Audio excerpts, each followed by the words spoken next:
Gang, what y'all on?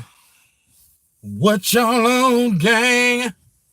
I'm talking about Snacks on Sports. I'm back with another one. You dig? What y'all on, gang? NBA. NBA, man, it just keep giving us more and more surprises and unexpected situations. You know what I'm saying? Snacks on Sports. I'm back with another one, man. We're finna talk about these Denver Nuggets. We're finna talk about this Mike Malone. You know what I mean? So head coach of the Denver Nuggets, Mike Malone, was fired today. Also unexpectedly. You feel me? Cheyenne, what it do? Why? The fix is in. The fix is in. They trying to see what they trying to do. You see the play, Cheyenne. You see the play. They trying to set it up for the Lakers. They trying to make it easy for them. They trying to get all their opponents out the way. You know what I mean? Have them all discombobulated going into the playoffs because they trying to see LeBron James in the motherfucking Western Conference Finals and in the finals. I already know. You already see the play. You know what I'm saying? You already see what's going on, man. This shit's so ill, bro. Man, we finna, man, I can't, man, because they made a dumb move. They got rid of AD. AD was really our kryptonite. You know what I mean? Having a big man down there.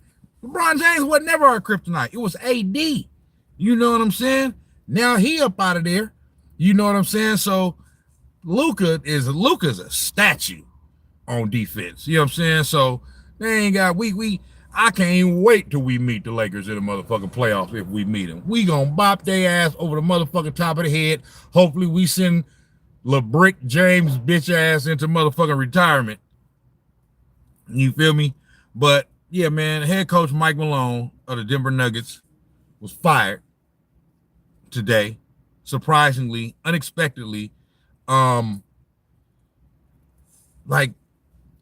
3-4 games before the playoffs start.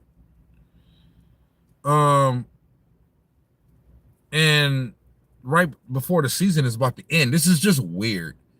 It's just weird because, like, it's been a lot of weird shit going on this year in the NBA as far as, like, transactions and moves and firings and all that. Adam Silver was so pissed Steph ruined his plans by beating Memphis, Los Angeles Lakers, and Denver, so they had to screw the Warriors against Houston by targeting Dre. We saw the play. Come on, man. We seen what the play was, man. You ain't doing that but speaking the truth, man. Although I will say this. I know this Warriors team, and I just had a feeling that was going to be the game, that they was going to have one of those type of games. I know this team, bro, like every once they've been like playing well and they done beat a few teams that are supposed to be contenders and this and that, and they have a week or two where they, you know what I mean, where they just everything is going well. They always have a game where they kind of like, where you can just tell that they aren't there. Like, you know what I'm saying? And so, although I agree with everything you're saying, I just felt like they were going to lose that game. You know what I'm saying? I had a feeling going into the game. And then once I seen the first quarter, I was like, yeah, they're not winning. They're not winning tonight. I know this team. They not winning. And then Steph 1 for 10. You ain't winning shit. And that boy's 3 points. 3 motherfucking points, Steph Curry. You know I love you, but come on now. Come on, man. 3 points. You gotta do better than that. You feel me? So, yeah, man. But Mike Malone. So it's been a lot of weird shit going on, bro. Like we got Mike Malone got fired today. Now, Mike Malone is a championship winning head coach. Just won a championship in 2023, the year after we won it. Okay, so it hadn't even been a full 2 years since the Denver Nuggets won the championship. They won it the year before last. So winning a championship used to give coaches at least a 5-year window. Like, you win a championship, you going for sure be the coach for at least the next 5 years. Now it's like that's not guaranteed. And the thing is so you had Taylor Jenkins. I mean, you got Mike Malone today. Okay, you had Taylor Jenkins about a week and a half ago. Another team that in the Memphis Grizzlies that have had success under Taylor Jenkins as the head coach. They ain't won no championship or nothing like that. But with the emergence of Ja Morant since he came into the league, coupled with Taylor Jenkins, you know what I'm saying? They had that franchise on the upswing, especially a couple years ago. Now, the past few years, they've kind of tailed out a little bit or kind of leveled out a little bit because of, if you ask me, because of Ja Morant and all his antics, you know what I'm saying, and not being and getting into things that, you know, hurt his team because he's not there. He's been suspended and all this other shit, and then he gets hurt. So, but I'm just saying, Taylor, like, even though around the time when they fired him, it's similar for the Denver Nuggets that, you know, like the Denver Nuggets, they're on a 4-game losing streak. The Memphis Grizzlies, at the time that they fired Taylor Jenkins, I think they had lost like 6 or 7 or something like that. You know what I'm saying? So the teams were in a little bit of a funk, but both teams are like playoff teams, playoff caliber teams that have had recent success. The Denver Nuggets, championship contender. They just won a championship a year and a half ago. You know what I'm saying? So it's weird that you would, like, good coaches don't just grow on trees. When you find a good one, like, you should keep them. You know what I'm saying? I know Prime Steph ain't dropping no 3 points. This proves Steph is aging correctly, unlike some guy in LA that oh man, listen, man. I'm coming around to that. LeBron James, you got to be on that shit, LeBalco. You know what I'm saying? Like, I'm starting to come around to that. You know what I mean? Like, come on, man. You know what I mean? Now, I don't even necessarily put that Steph Curry. I agree with you. You know what I mean? Obviously, you know, I still feel like Steph is in his prime. It's just the end of his prime. You know what I'm saying? So I agree with you that it's not his prime. It's the tail end of his prime. But I do still feel like he's in. Now, earlier in the year, it looked like he was kind of taking a little bit of a, you know what I mean? It just wasn't the same. For whatever reason, Jimmy Butler coming over here has resurged Steph Curry. You know what I mean? So that lets me know that it was still in there all this time. It just, for whatever reason, Jimmy Butler didn't help Steph Curry turn back into damn near the MVP Steph Curry. You know what I'm saying? But I don't necessarily put the 3 points that he scored the other day on like age or anything like that. This is a bad game. You know what I mean? Steph Curry, every once in a while, we'll have a game like that. Maybe not 3 points, but this is I heard somebody say, I seen a stat earlier today that said that this was like the 17th or 18th game in Steph Curry's career where he only scored single digits. So no, it hasn't happened a lot, but it has happened. You know what I'm saying? I just think that Houston had a good game plan. They was fouling the fuck out of him, and the refs wasn't calling the shit. So I throw that in there too. You know what I'm saying? And it don't look like Steph was like really I don't know. I mean, he always go hard. He always play hard, but it don't, to me, it don't look like he was really trying to really do anything to get himself going. It's just like he was like, okay, they they taking me out the game. They, this and that. So it's okay. I'll just let everybody else do. So I think it was a little bit of that too. But more of the reason why I say that, why I don't think it had, a lot to do with age or, him getting older and stuff like that, is because let's say if the Rockets were to play the Warriors in the playoffs, that shit ain't happening. That shit ain't happening, bro. You know what I'm saying? Like, it's just, I know for a fact that Steph Curry will figure that shit out. You know what I mean? Just like there's been many a times where he started out a series slow. Somebody think they the Steph stopper, Dellavedova, or I remember a few years ago when we played Boston in the finals. You know what I'm saying? And what happened? By the time game 3, game 4 come around, he kind of start, you know what I mean, showing you the MVP Steph. So I ain't worried about it. But I'm just saying, like, still, the fact that he, 3 points. Come on, man. You got to do better than that. Steph Curry is the only superstar in today's game that I truly respect. He never threw Draymond and Kerr under the bus when shit gets hard. When Dre was on that BS, Steph made sure Dre stays. Facts. Facts. Period, point blank. What's up, Papa J? Steph Curry needs somebody like Debo Samuel to tell him to lock in.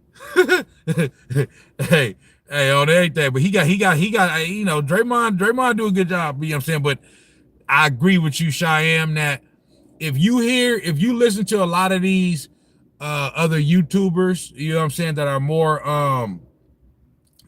known, the Scaps, the just a lot of them. You know what I'm saying? A lot of times when they're talking about this era of basketball, when they lump LeBron James and Kevin Durant into the same kind of like category, they always omit Steph Curry for the most part. You know what I mean? Like, because he's the one, like what you said, Cheyenne. He's the one out of this generation that has, like, Steph Curry is the true face of this era, of this generation. Like, he's the true face of it. Just like you said, Cheyenne, he don't complain. He don't throw nobody under the bus. He wins. He don't jump around, bounce around the league like a prostitute, chasing championships and all that, and getting coaches fired and getting players traded and blaming everybody. Like, he don't do none of that. He don't complain. You don't catch him in no fucking beefs with no fucking media members and calling out media members and beefing with Stephen A and fake burner accounts and all. He don't do none of that, bro. He don't do none of that. He goes about his business the way that a Kobe Bryant, a Michael Jordan, a Magic Johnson went about their business, bro. No complaining. You know what I'm saying? No, just truly being the face of the league. Not trying to manufacture and get it to make it look a certain way. It is what it is with him. You know what I'm saying? Scat been he be capping for Joker. He be capping for Joker. You know what I'm saying? Like, Scat be capping for Joker. You know what I mean? Who else? Too Raw for TV. When I hear, a lot of these motherfuckers talk about the 3-headed monster of this era, which is LeBron, Steph, and KD. They always show Steph the respect of not like lumping him in with those other two as far as like the characteristics. You know what I mean? Like how he carries himself versus them. You know what I'm saying? Why are a lot of Warrior fans hating Steve Kerr? Papa J, I've been saying that for a very long time now. You know what I'm saying? Like, if you go back in my podcast, I got a few episodes on that. I may not have hella episodes on it, but I got hella episodes where I talk about the Warriors or wherever where I mention that. You know what I'm saying? Where I consistently have had the back of Steve Kerr because I understand what it is.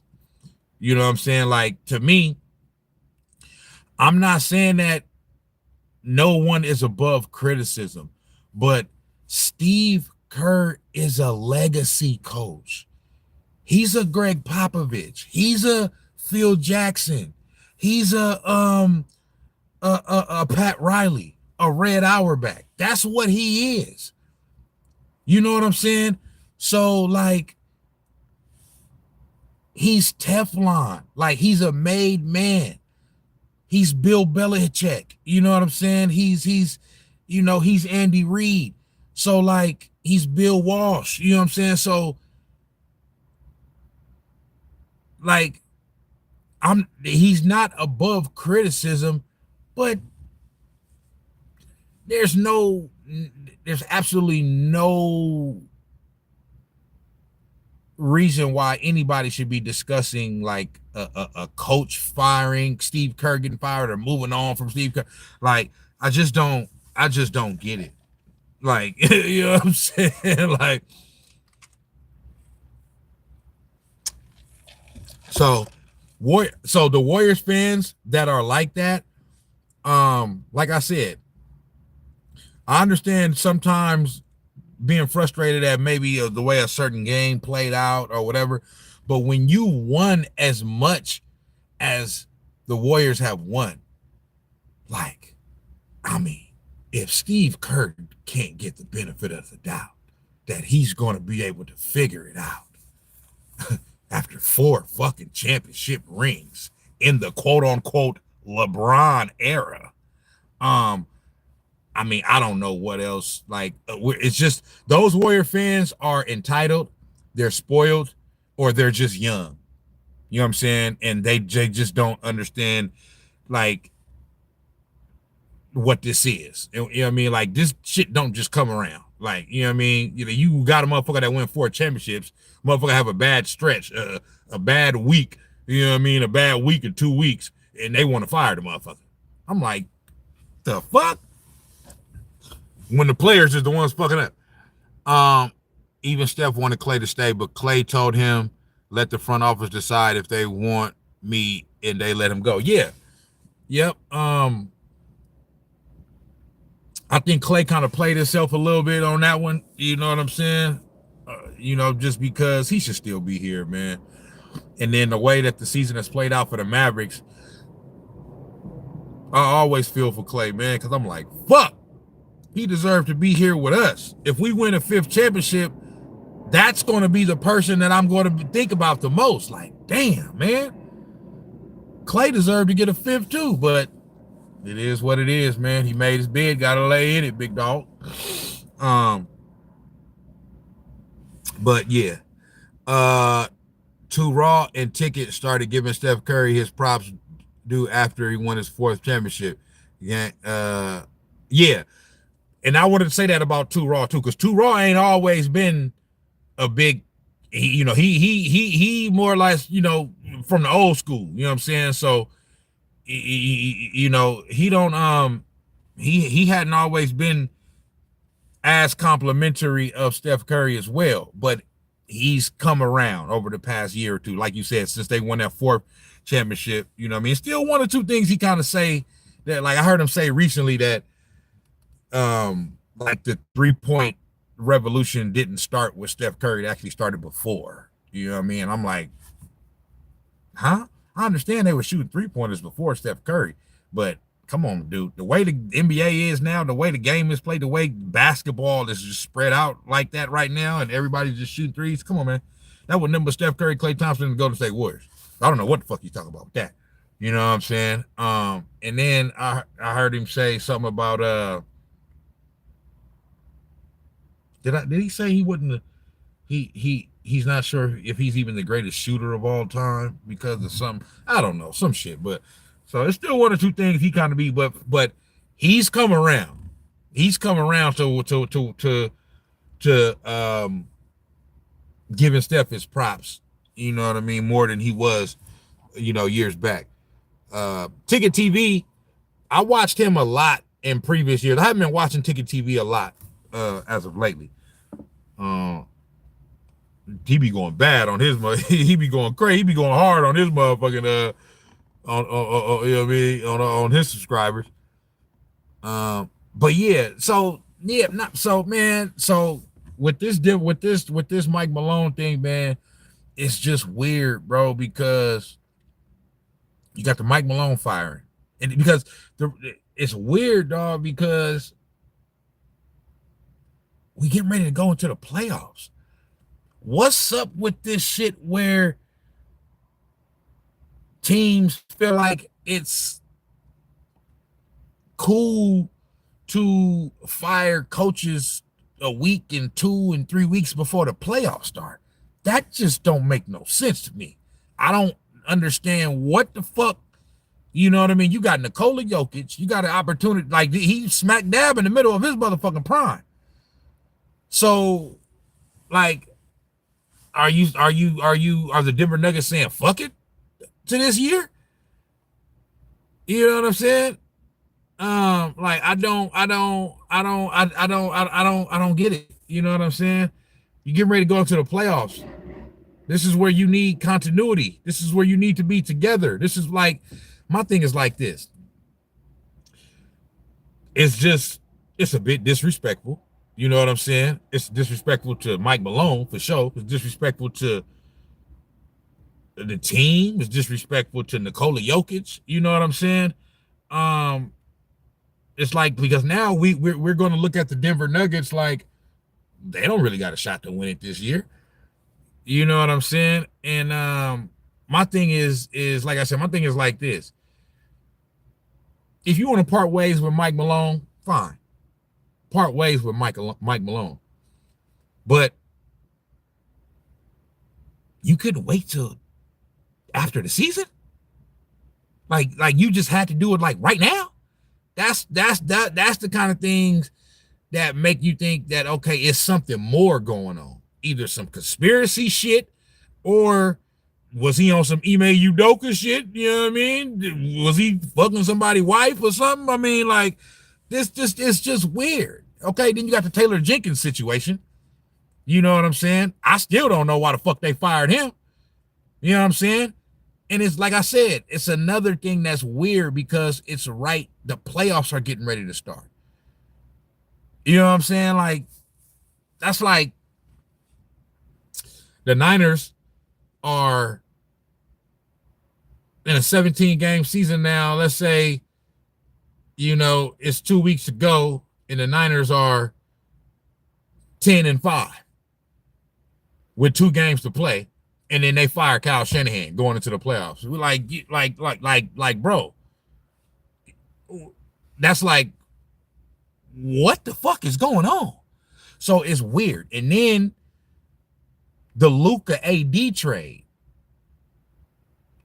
that was another weird one. You know what I mean? Because it just was just surprising, just out of nowhere. You know what I mean? So this year is kind of, if you guys kind of like, if y'all look at it and think about it, this year has been a little unorthodox and weird as far as transaction and moves being made.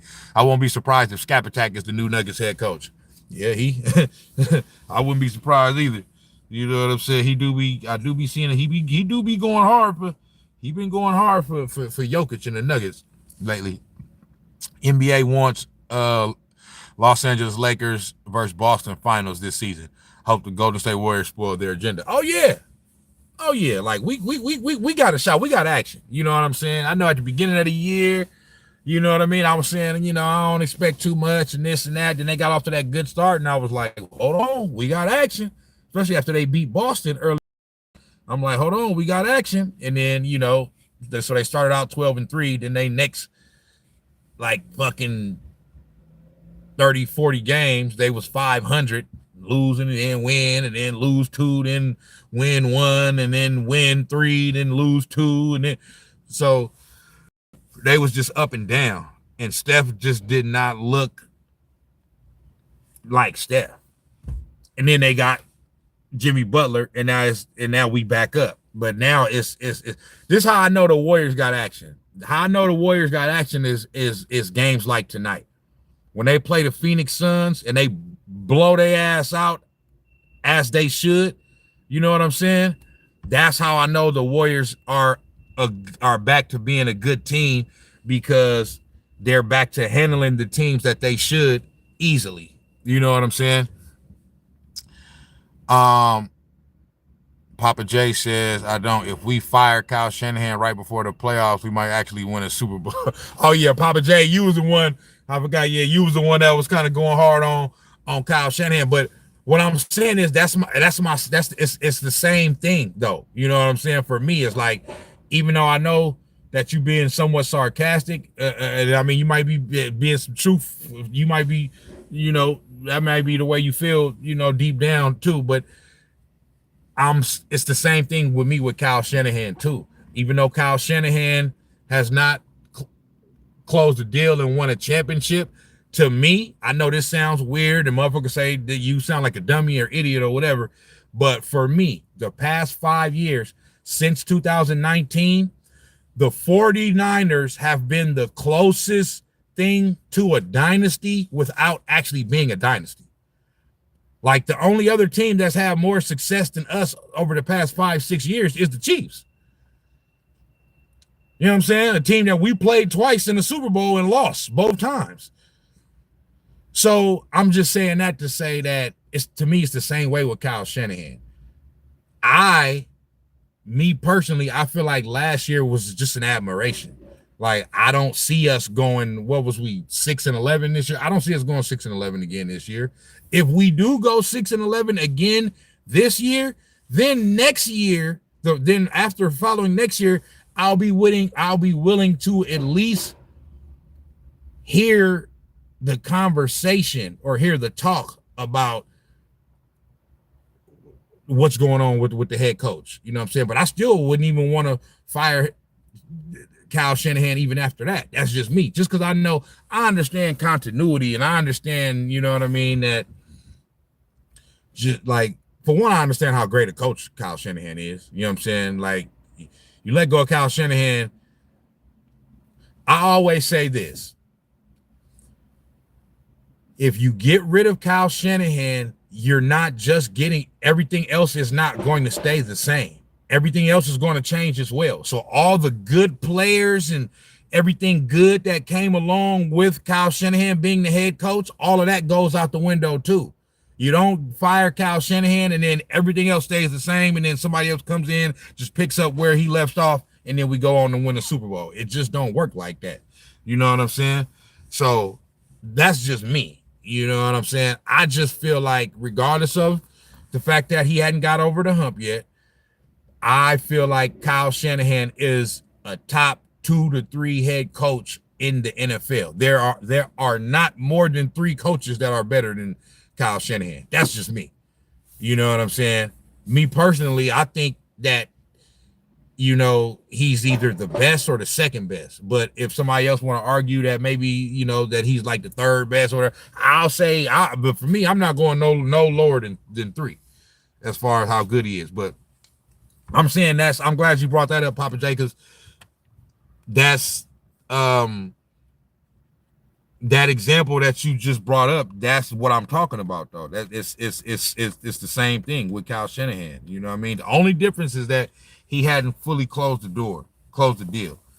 You know what I'm saying? And I understand that. You know what I mean? But I mean, shit. In the 2 Super Bowl in 2019, I mean, all we need the defense to do is get to fucking Patrick Mahomes on that 3rd and 15. And don't let that motherfucker drop back 20 yards and throw a wobbler up there. And then if you don't get to him, where's the fucking defense? So this motherfucker Tyreek Hill was wide the fuck open. You know what I'm saying? So that wasn't Kyle Shanahan's fault. But yeah. So but I don't want to get too much on that. I ain't talking about, we ain't in football season. So, but in the NBA, it's just been some weird shit. It's just been a weird year. It's just been some weird shit going on. You know what I'm saying? So, but that's my thing about Mike Malone. If you're gonna fire him, okay, fire him. But at least give him the respect of waiting till the end of the season. Like it don't, I don't understand this a week before the playoffs start and we're gonna fire our head coach. I don't get that at all. You know what I'm saying? So yeah, that ain't. I just don't get that. That I don't see how that makes your team better going into the playoffs. You know what I'm saying? I just don't get it. I took the Eagles to move away from Coach Reed to win the Super Bowl and vice versa.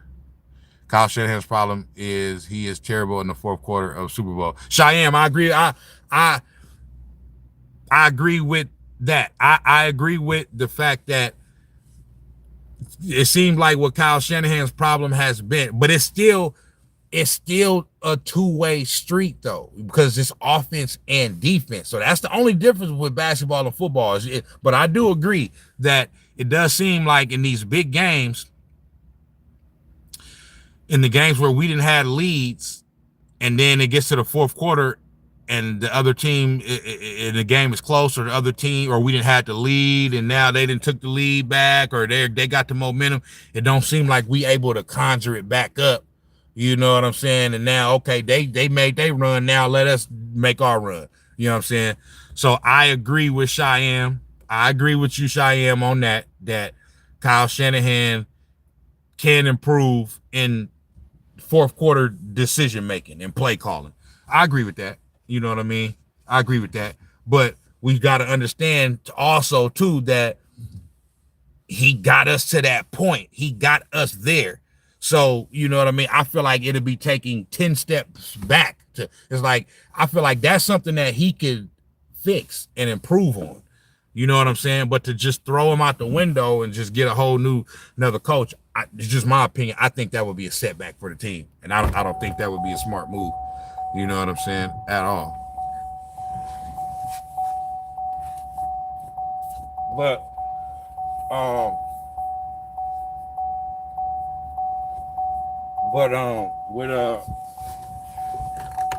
with Mike Malone, it's just like I said, it's just where I just don't. I feel like they trying to set it up for the Lakers, man. You know what I mean? They trying to set it up for the Lakers. They know the Nuggets got their number, got the Lakers number in the playoffs, been bopping their ass on top of the head. You know what I'm saying? They fired the Lakers daddy. Mike Malone said, "I'm the Lakers daddy."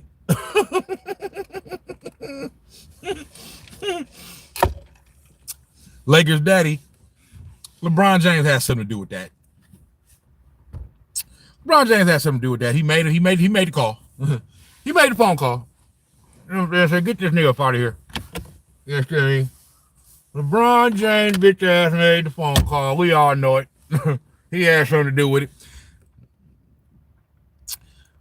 Sounds like a personal squabble between the owner and the coach in Denver. Yeah. What? No. So from what I hear, so Papa J, what from everything that I'm seeing, reading, hearing, watching, or whatever, I guess the general manager, I guess his name is Calvin Booth.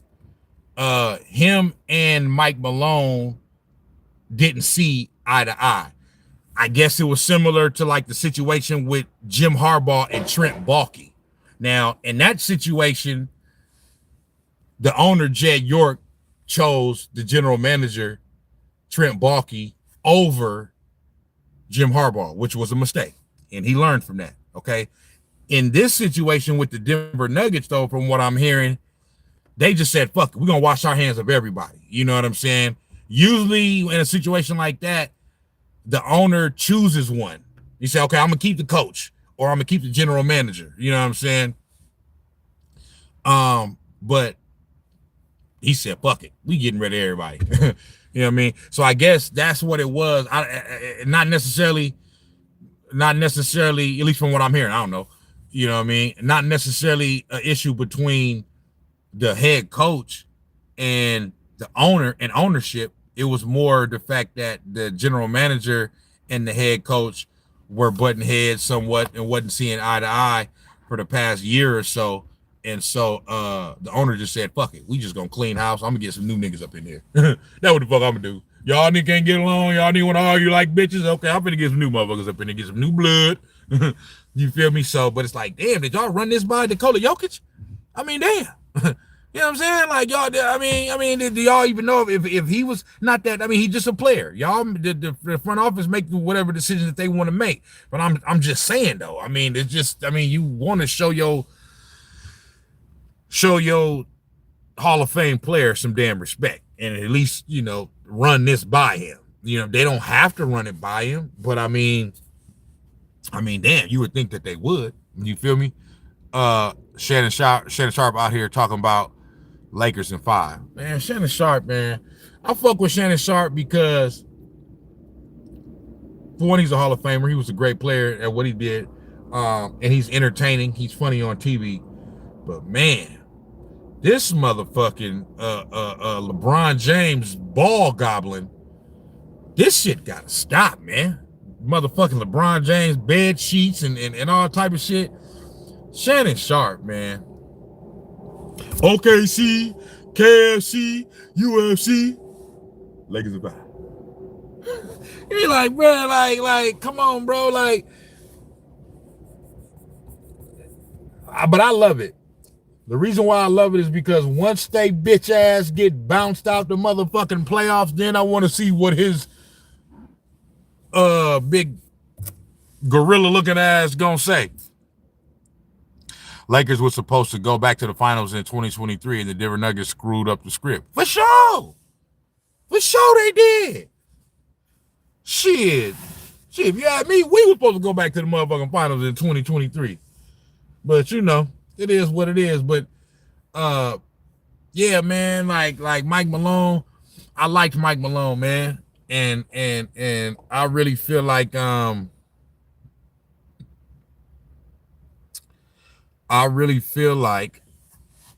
Mike Malone got a bit of a raw deal with this one. You know what I'm saying?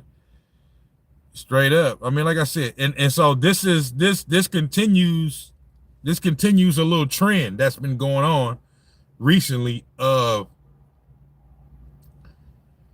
head coaches that win in NBA that win championships and then are out of a job a year or 2 or 3 years later. Okay. It happened to Ty Lue in 2018. Now I'm not really going back that far. It's just that the article that I seen today, they mentioned, let me see. They mentioned that. Let's see here.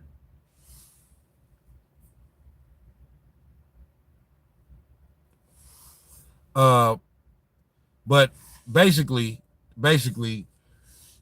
Ty Lue got, and I forgot all about this. Ty Lue got fired 6 games into the 2018 season. I don't even remember that. I don't even remember that at all. Like, you know what I'm saying?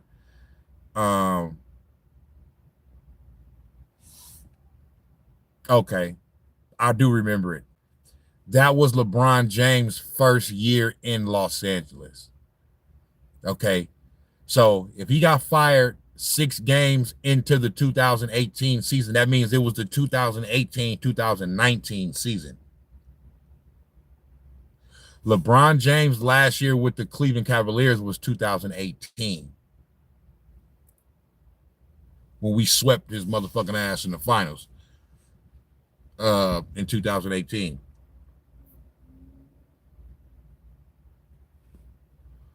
And then that following year, he went to the Los Angeles Lakers. We went back to the finals in 2019 and then lost to Toronto. And then the next year was the pandemic year. And then they won the championship. So I remember that because, yeah, they ended up winning the championship his second year in LA, which was the pandemic year. And so, yeah, the Cleveland Cavaliers got rid of Ty Lue because LeBron James wasn't there no more. So they said, they like, man, we getting rid of your ass type shit. You know what I'm saying? We gonna start all anew. So that happened to Ty Lue in 2018. Just won a championship in 2016. A year and a half later, he was gone. Nick Nurse wins the championship in 2019, and then what was it, 22? I think either 22 or 23.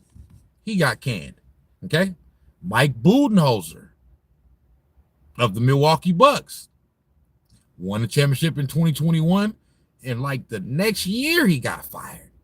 And I don't think it's a coincidence that if you go back and look at it since the 3 or 4 years that he been gone, the Bucks haven't been as good or dominant. Like those early 2020 years, Papa J, right on. Yeah, definitely like and subscribe. Everybody like, subscribe, share, all that. Come on now. You know what I'm saying? But those early years in 2020, Giannis was winning MVPs and defensive player of the years, and you know what I mean? They was always a contender for a championship. And they still kind of are somewhat, but the last 2 years, you know, not as much. You know what I mean? They've kind of tailed off a little bit, especially since they done got Damian Lillard. And that was actually supposed to send their ass up, but they've actually tailed off a little bit. But I think it's because they should have never fired Mike Budenholzer. I don't get that.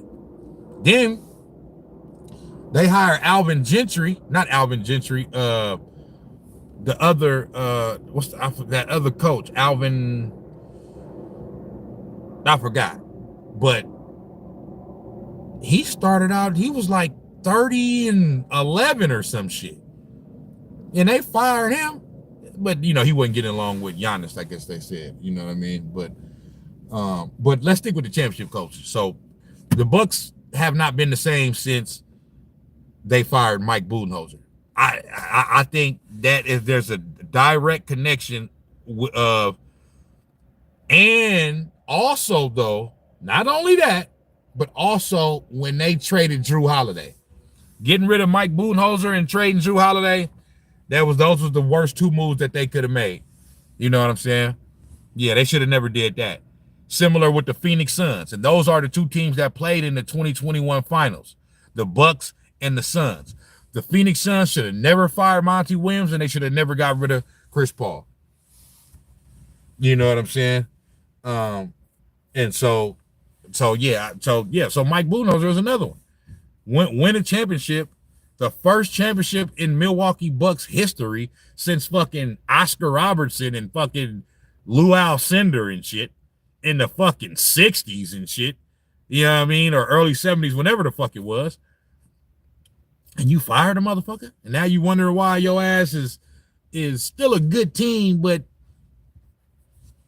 are we really looking at the Milwaukee Bucks right now this year as a legitimate threat to win the championship coming up out of the East? No. The teams in the East that it's either going to be either Cleveland is going to come out of the East or Boston. That's it. I give Milwaukee Bucks an outside chance, only just because they're probably the 3rd best team in the conference. You know what I'm saying? But the Milwaukee Bucks are not better than the Boston Celtics. You know what I'm saying? And so who did I say? So Ty Lue won the championship 2016, fired 2018. Nick Nurse won a championship 2019, fired I believe 2022 or 2023. Mike Budenholzer won a championship 2021 and was fired in 2022 or 2023.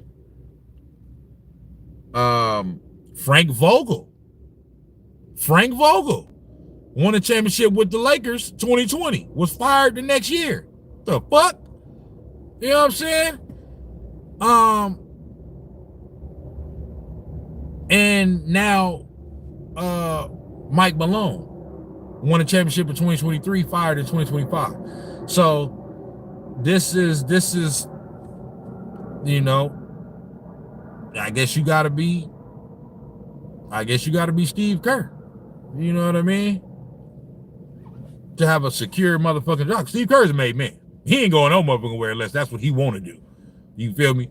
So so I would say what's his name over there in Boston? What's the coach over there for Boston right now? I forget his name, but they just won it last year. Yeah, you you better be on your P's and Q's, bitch, because they firing championship winning head coaches left and right. You know what I mean? So I'd be watching my motherfucking back if I'm the Boston Celtics head coach.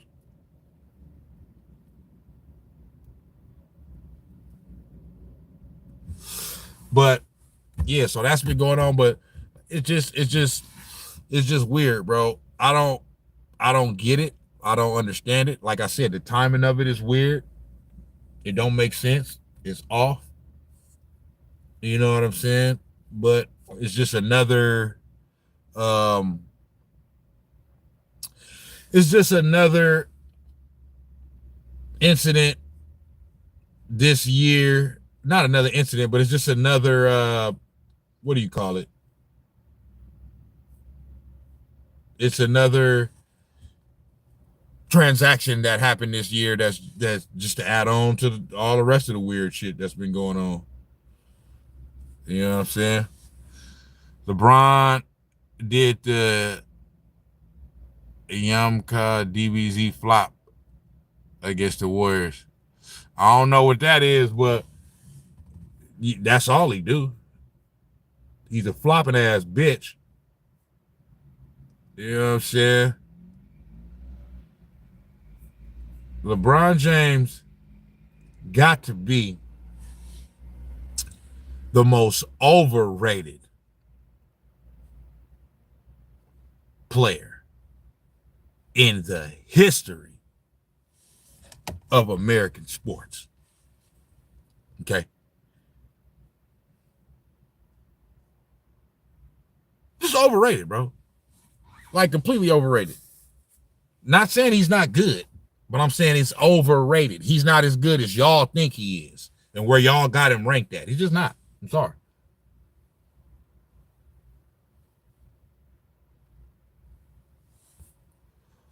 Got his bum ass motherfucking son in the league.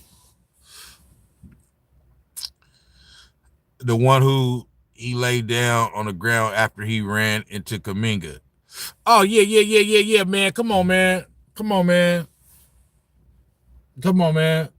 Like LeBron James is, you gotta stop this shit, bro. Like, you too fucking big, you know what I'm saying, to be doing this shit, but you want to run up on Stephen A. Nigga, Stephen A said he would have knocked your bitch ass out, nigga. You know what I'm saying? Had you put your motherfucking hands on it. Stephen A said, boy, I'd have put paws on your bitch ass. You feel me? I'm telling you right now. If I was Stephen A. Smith, LeBron James come on walk up to me like that, nigga, I would have told that motherfucker right in his motherfucking face, right there on the motherfucking court. Bitch, fuck you and your motherfucking son, nigga. And what? What your bitch ass gonna do? I'd have told him just like that. He can't do nothing. He couldn't do nothing in that moment. So he would have thought he would have thought he was walking up and he would have got what you gave him. But nah, he walked up on me. I would have been like, what you gonna do? Yeah, I said it. Yeah, your son is a motherfucking bum. What the fuck you gonna do, bitch? You understand me? You and your motherfucking son, nigga. And your other son coming up as a bum too. Now what, motherfucker? What the fuck your ass gonna do? You gonna hit me? Hit me, bitch. Come on. Plant one right here. Plant it right here on me. Sue the draws off your motherfucking ass, nigga.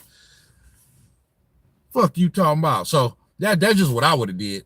You know what I mean? So he picked the right one. He knew what the, and I would have told that nigga, suck my motherfucking dick, bitch. You better get the fuck out my motherfucking face, nigga. Talking that motherfucking shit, nigga, before I beat your motherfucking ass.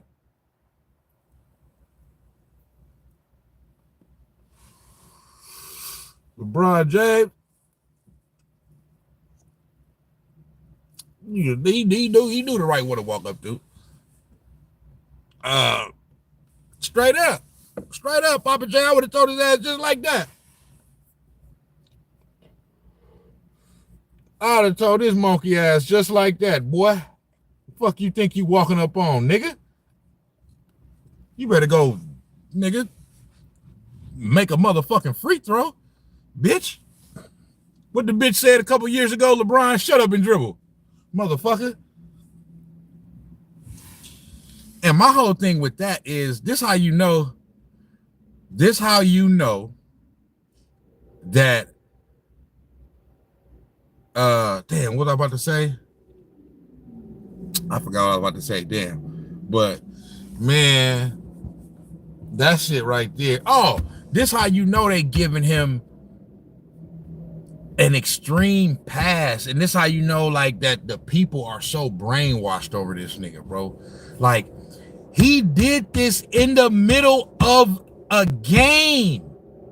He approached Stephen A in smack dab in the middle of a basketball game. Like, do we really understand like what that is, what he did? That is the most selfish and that's so disrespectful to the game. It's disrespectful to your head coach. It's disrespectful to your teammates. The fact that you chose a moment during a game to choose to address a personal grievance that you have with a media member during the middle of the fucking game.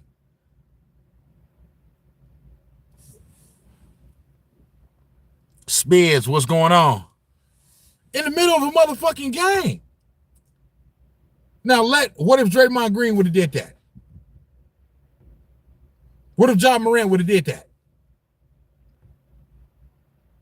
Okay? In the middle of a game, bro, you're supposed to be focused on winning the game. You're supposed to be focused on the game, bro. You're not supposed to be worried about motherfucking Stephen A. Smith.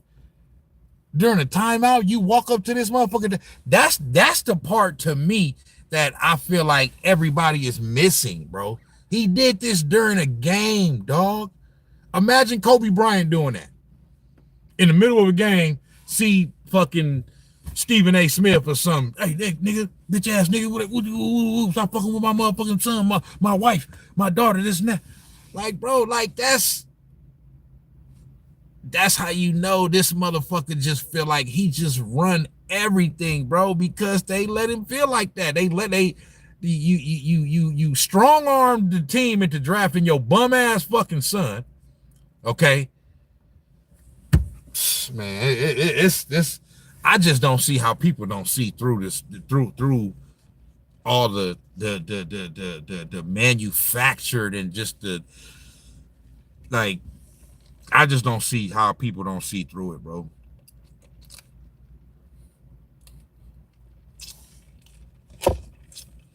He was blessed with a God-given physique. You know what I mean? He's a fucking athletic gym. Okay? He's smart. He's a very smart basketball player. And supremely athletic. And that's what he brings to the game. But as far as actual skill, he doesn't really have that. He's not a natural skilled shooter. He don't have no type of footwork. He don't got like handles like that. No type of ball. Like, you know what I mean? What LeBron James is put my head down and bully to the motherfucking basket and get up there and dunk on the nigga, or and it's worked for him. You know what I mean? But it's worked to a certain degree. Like, I know it's worked for him, but that style of basketball, that's not a skillful style of basketball. I never wanted to play like that. You know what I mean? You know what I'm saying? But the teacher's on, man.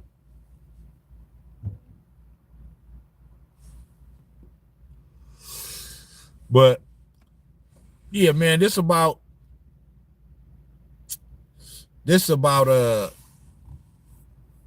Mike Malone, man. And shout out to Mike Malone, wherever you at right now. He ain't tripping. You know, Mike Malone ain't tripping. Not that he not tripping, but Mike Malone like, hey, I'm good, nigga. I'm a motherfucking multi-millionaire. I'm a championship winning head coach. I coach one of the greatest players of all time in Nikola Jokic. You feel me? And you know, it is what it is. So he at the house like, man, whatever, fuck them niggas. I said, I'll be like, fuck them niggas. I did what I was supposed to do. Came, I won a championship. So hey, fuck them niggas. You feel me? Niggas kiss my motherfucking ass. So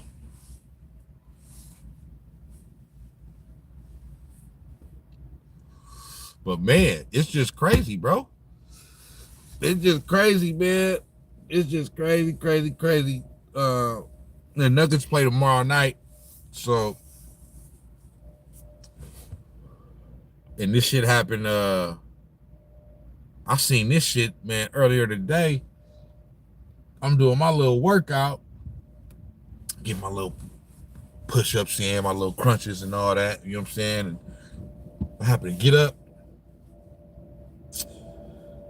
go to the bathroom, come out and just happen to look at the TV. Right as I turned, because it was on Sports Center, right as I turned the shit on, the shit said breaking news. Mike Malone fired. I'm like, huh?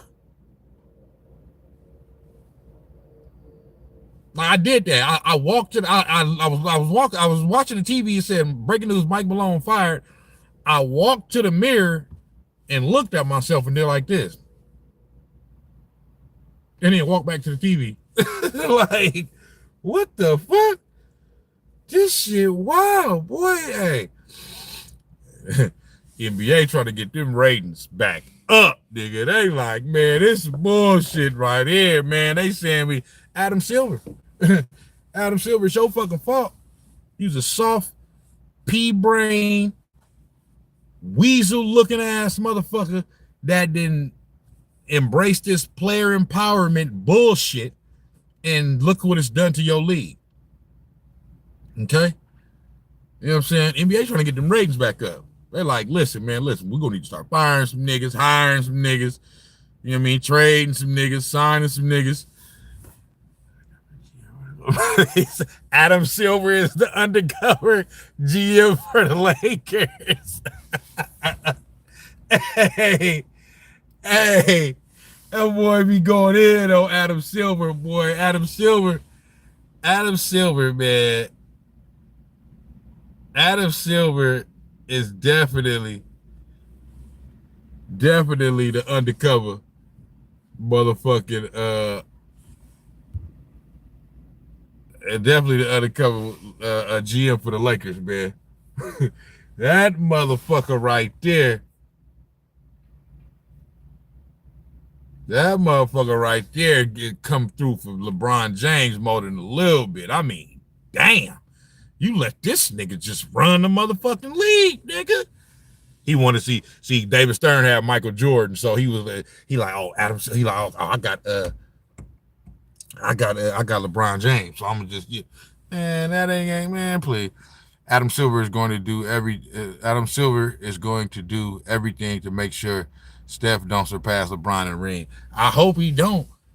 I think Steph is so fucking great that he could overcome it. You know what I'm saying? He could just over motherfucking come it. He's so unique. He can shoot that motherfucking ball so motherfucking well that he might just fuck around. Hey.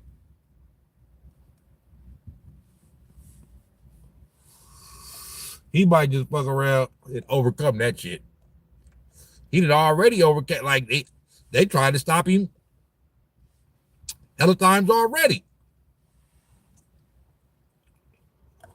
Just like you said, Cheyenne, in 2022. They didn't want us in that motherfucker. And what happened? They was trying to give it to them damn Celtics. Boy, they was trying to give it to their ass. Steph Curry said, Game 4.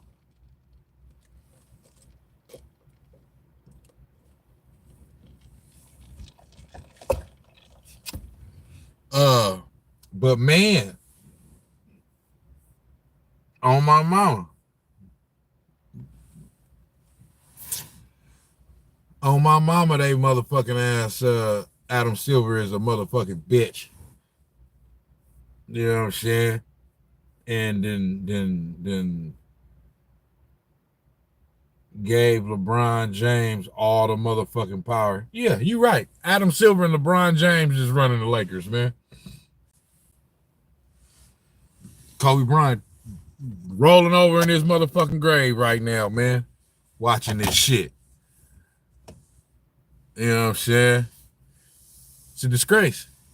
They tried to give it to the Celtics until Game 6 when the league surprisingly let Golden State win it because Boston was too stupid. Game 6, Steph just said, "No, fuck that." Yeah, I'm gonna need another one of them. Size me up, bitch. You feel me? Size me the fuck up. You feel me? I'm gonna need another one of them. You know what I'm saying? Yeah. For sure though. Yeah, man. Yeah, you know, I'm not, we'll see what happens, you know what I'm saying? I'm not, you know, I still would not be, you know, even though the Warriors, you know, even though we for surely got action, you know what I'm saying?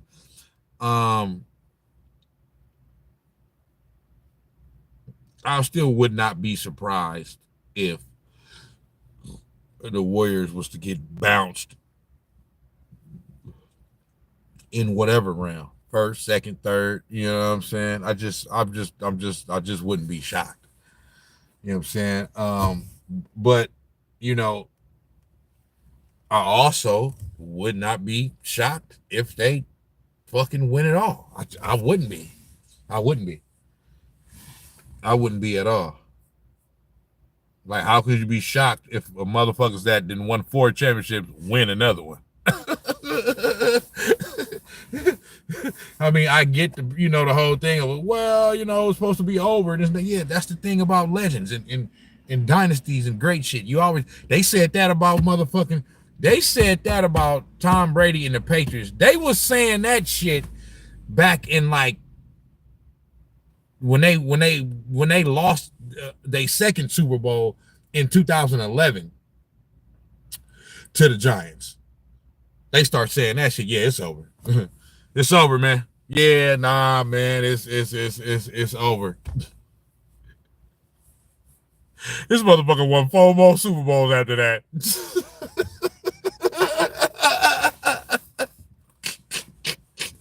3 with the Patriots and then went to a whole motherfucking different team and won, you know what I'm saying, won with them and shit. You know what I mean? So these motherfuckers don't know what the fuck they be talking about. You know what I mean? They don't know shit. You know what I mean? You just gotta let the shit play out, man. That's why I love sports, bro. Like, because all these talking motherfuckers get proved wrong all the motherfucking time, man. They never fucking right about nothing. You feel me? You know what I'm saying? Now, Stephen A be right about some shit. Stephen A was right about the Warriors because Stephen A was one of the ones that was saying, okay, that when Klay Thompson came back, okay, look, I'm on my presidential shit. If Klay Thompson, that nigga was saying, if Klay Thompson come back, when he come back at that time, you know what I'm saying? He's coming off the injury and all that. He was always saying, don't sleep on the Warriors. Don't sleep on the Warriors. And then 2022 happened and we end up winning the Super Bowl. You know what I'm saying? And now he did predict, he was like, they're going to win it again next year. Stephen A. He was like, this is the Steph Curry and Klay Thompson are the greatest shooting backcourt of all time. Like Stephen A was really going hard for us. You know what I'm saying? Because he really believed it. You know what I'm saying? And but yeah, he be wrong about hella shit too. But for the most part, you know what I'm saying? These motherfuckers be wrong than the motherfucker, man. You know what I'm saying? I'm talking about wrong. Ain't never right. You know what I mean? So, and I already know how all this shit gonna play out. That's why with the whole OKC thing, right? With the whole OKC thing, I'm like this.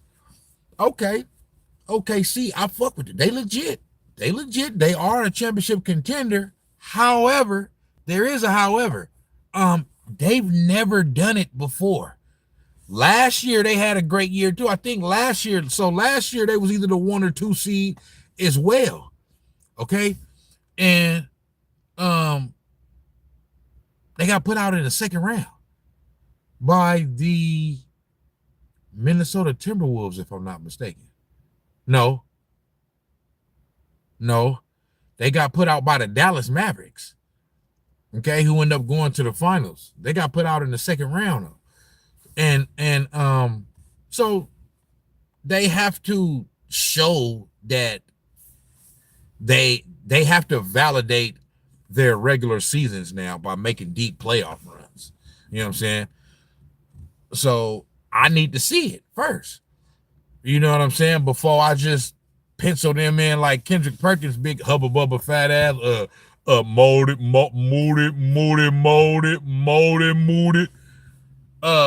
just penciling their ass into the motherfucking finals.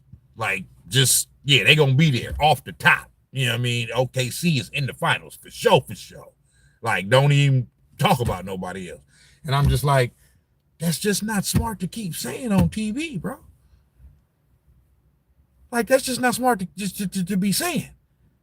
Because they haven't proven it yet. Now, if they go do it, then okay, yeah, you look like you know what the fuck you was talking about. But 9 times out of 10, your fat ass gonna be wrong.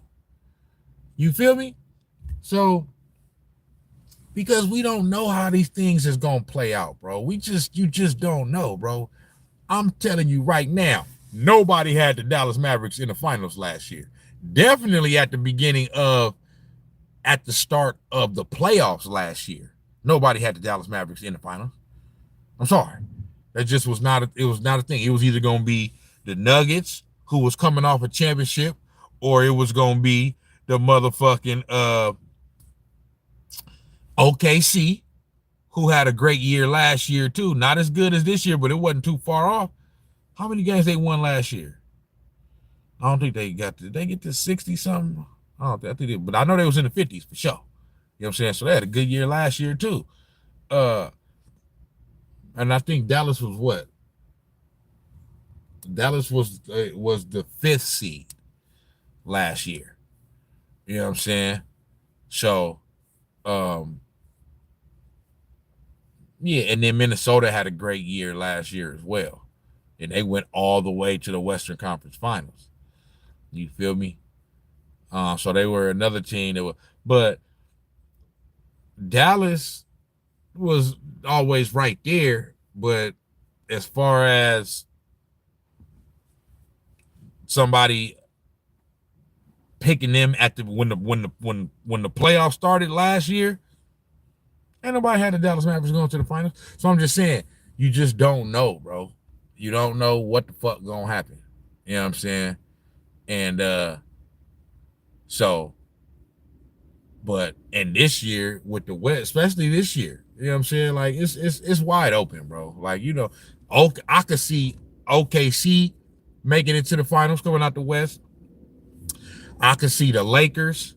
I know I talk shit and I know it's around, but I'm just talking strictly basketball. Plus the NBA, they gonna help their ass. They gonna get their ass all the calls anyway. So I could see the Lakers being in the finals. Okay. I would have, if Mike Malone would have been fired, I would have said Denver. You know what I mean too. But I just don't. I just don't see how that's I mean, I don't know what the fuck they gonna do. You know what I mean? So I gotta, they on the outside looking in right now for me. You know what I'm saying? But I could see, uh, who I say I could see OKC. Okay, I could see the Lakers, Houston. They the 2 seed right now, but that's just another team. I gotta see them do it in the playoffs, bro. I just can't. I'm not gonna be able to just be like, yeah, they the 2 seed. So I gotta see it, bro. Now, what I will say is, Ime Udoka, great coach, bro. Absolute. Like, if it wasn't for my guy over there in Cleveland that came from us, uh, I be knowing these coaches' names, man. I just be forgetting them when I be thinking about this shit. But he was our assistant coach for the past whatever 3-4 years. You know what I'm saying? And now he's the head coach of the Cleveland Cavaliers. He was the head coach of the Brooklyn Nets. And then once KD and Kyrie came over there, they got his ass fired, even though him, along with D'Angelo Russell and Spencer Dinwiddie, you know what I mean? And I believe Karis LeVert, even though they were responsible for uh, the Brooklyn Nets kind of having a small resurgence after the whole KG, Paul Pierce, Darren Williams little shit from years ago. You know what I mean? And then there was like a year or two where the uh, the Brooklyn Nets started to, like, they weren't a championship contender or nothing like that, but they started to make a little noise. You know what I'm saying? And what's Snyder, Snyder, Daniel, is it Daniel Snyder? I think it's Daniel Snyder. But anyway, if not for him over there and what he did for Cleveland, and also the OKC head coach. Now, the OKC head coach, I'm not sure if he got coach of the year last year or whatever, but Daniel Snyder, if that's his name, JB Bickerstaff with the Detroit Pistons, Ime Udoka. To me, those are the three candidates for coach of the year. I want to throw OKC coaching and OKC's coach as well, but I don't know if he won it last year. Because if he won it last year, he ain't gonna win it this year. You ain't finna be no back-to-back head coaches of the year. They ain't doing it. But I was just saying that to say Ime Udoka, um, bro, the Houston Rockets don't have any stars. I know Jalen Green is a young phenom. He's a young player and they got the twin Thompson. You know what I'm saying? But he's not a star or anything like that. The one but they got Sengun. I forgot about Sengun. They got Sengun. You know what I'm saying? Sengun, his style of play isn't like a star player style of play. He kind of like a baby Jokic. You know what I'm saying? He kind of like a like a baby Jokic. But nonetheless, he made the All-Star team. He made the All-Star team this year. You know what I'm saying? He made the All-Star team. You feel me? So he's an All-Star. You know what I'm saying?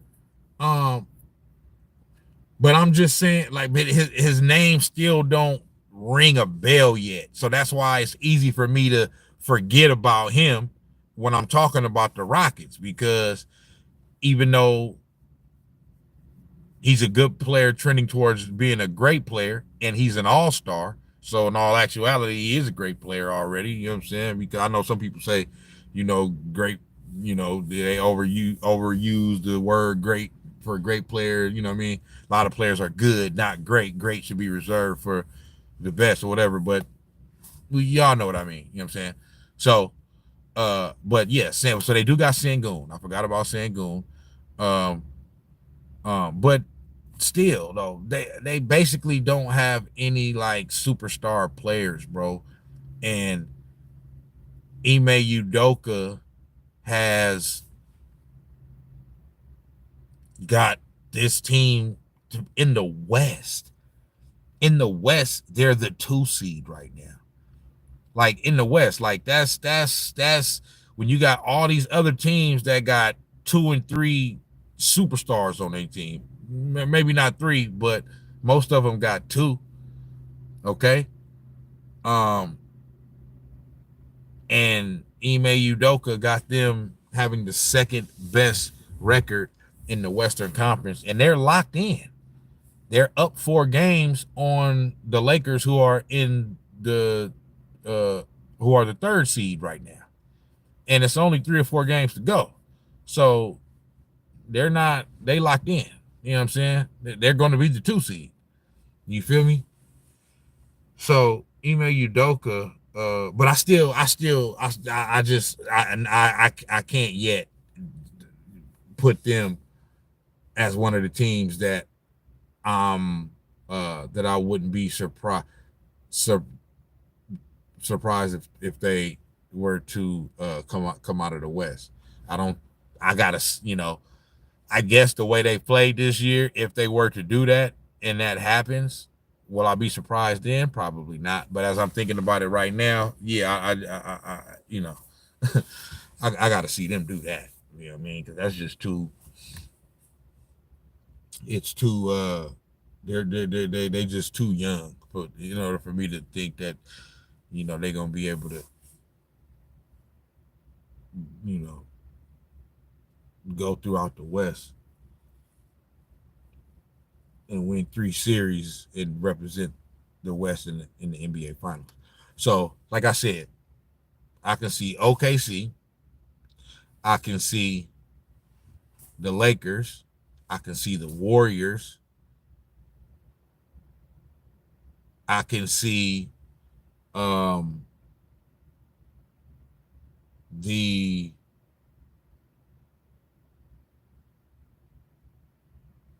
I was gonna say I can see the Clippers, but can I see the Clippers? I know they've been surging upward the past few weeks. You know what I'm saying? And they playing solid. But come on, man. We all know what James Harden do in the clutch. Not a damn thing. We all know what James Harden do when it comes to the playoffs. Okay. Where you at?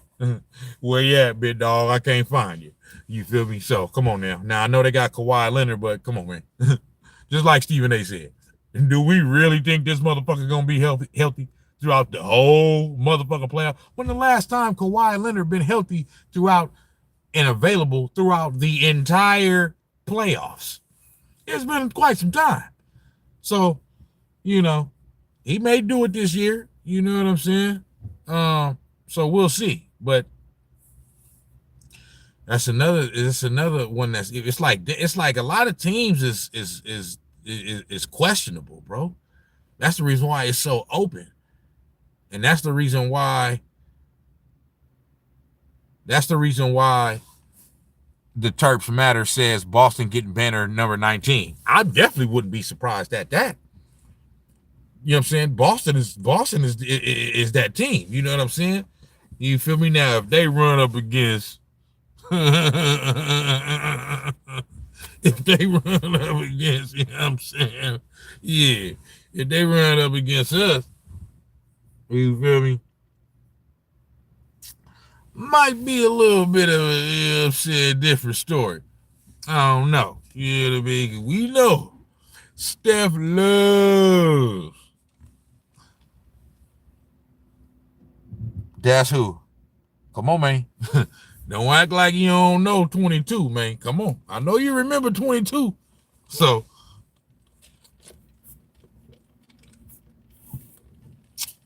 don't act like you don't know that logo. You know that logo well. Man, and I respect that. I respect that. You know what I'm saying? Because I'm the same way. I'm the same way. The LeBron and the Lakers is the last team that put us out in the playoffs. We didn't even make the fucking playoffs last year. The year before that, we lost to the Lakers in the second round. So I actually want the Lakers because I want my revenge. You feel me? You know what I'm saying? It won't be the same outcome. Hey, you might be right. You might be right. You know what I'm saying? You never know. You know what I'm saying? But I'ma just say we got some hitters. You know what I mean? We got a hitter now. We got somebody named Jimmy Butler that know y'all, you know what I mean, very well. You know what I'm saying? Know the Boston Celtics very well. You know what I'm saying? And we got Steph Curry who know the Boston Celtics very well. Seen the Warriors light up the cigar at the TD Garden hurt. Hey, I know it did. Because, boy, you want to talk about hurt. 2016, bro. 2016, bro. Finals. You want to talk about pain? You know what I'm saying? You want to talk about pain. Man, I'm talking about that was real pain right there, dog. Jimmy can't hold a candle towards the Jays, and we didn't have Drew.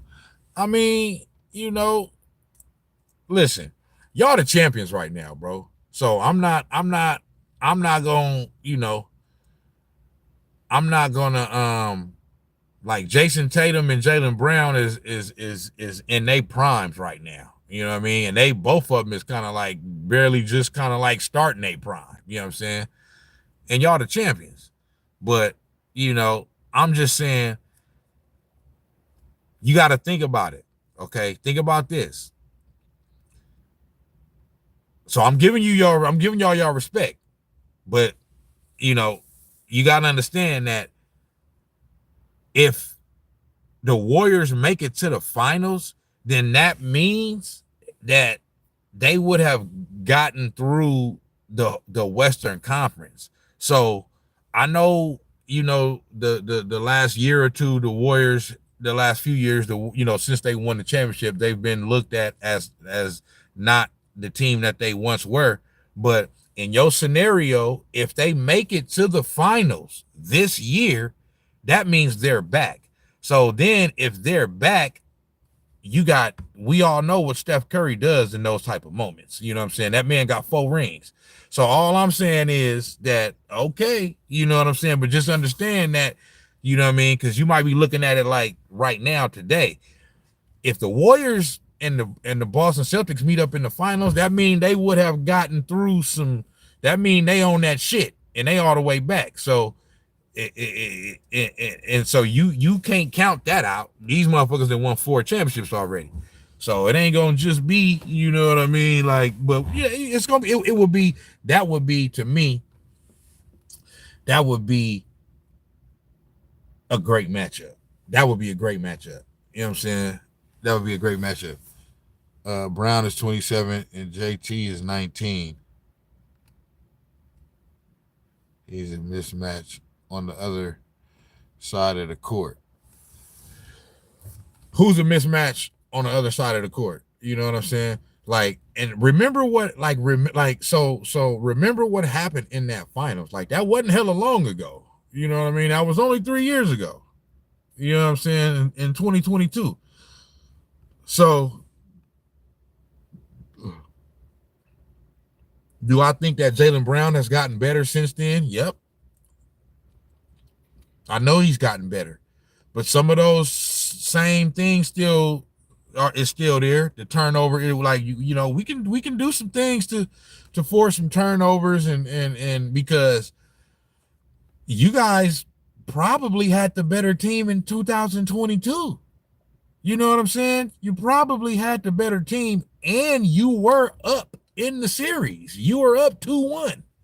You know what I'm saying? And game 4 was at your place. So you had a chance to put an absolute stranglehold on the series. You know what I'm saying? And in game 4, you guys were up late. You know what I mean? I want to say with 5, 6, 7 minutes to go, you guys were up 6, 7, 8 points, something like that. You know what I'm saying? So I'm just saying, you know what I mean? I understand what it looked like, and you got to understand that all of these teams are good, but you got to understand in the West, we beating each other up so much. You know what I'm saying? In the East, the Boston Celtics are the champions. I will not ever take that away. They the reigning champion, because I wouldn't want nobody. I don't want nobody taking that away from us when we the champions. We done done it 4 times in the past 10 years. You know what I'm saying? But I'm just saying that so the Celtics are the champions. You know what I'm saying? But I forgot what I was gonna say. My fault. My fault. I forgot what the hell I was getting ready to say. They are going to hunt him in every play. On a hunt who? Who are you talking about? They're gonna hunt it's not the better the Warriors can't do anything to hold. Oh, you're talking about Kristaps Porzingis? Even about bro, Kristaps Porzingis, bro, like I mean, we're not worried about him, bro. You know what I'm saying? For me, it's about because Kristaps Porzingis, there's history there. So with Kristaps Porzingis, is he going to be healthy? That's the first thing. Is he even going to be there? You know what I mean? Because he gets hurt a lot. You know what I'm saying? So you can't count on him like that because you don't know. He's not durable enough. You don't know if he's going to fucking even be available to play. You know what I'm saying? But let's assume that he is available to play. You know what I'm saying? If he's going to be your best player, you ain't beating the Warriors. If you're going to beat the Warriors, Jaylen Brown or Jason Tatum got to be your best player, bro. Period, point blank. You can say the same thing about Curry. No, Curry is durable. Curry is durable. Curry is not as injured as much as Kristaps Porzingis. It's not even close.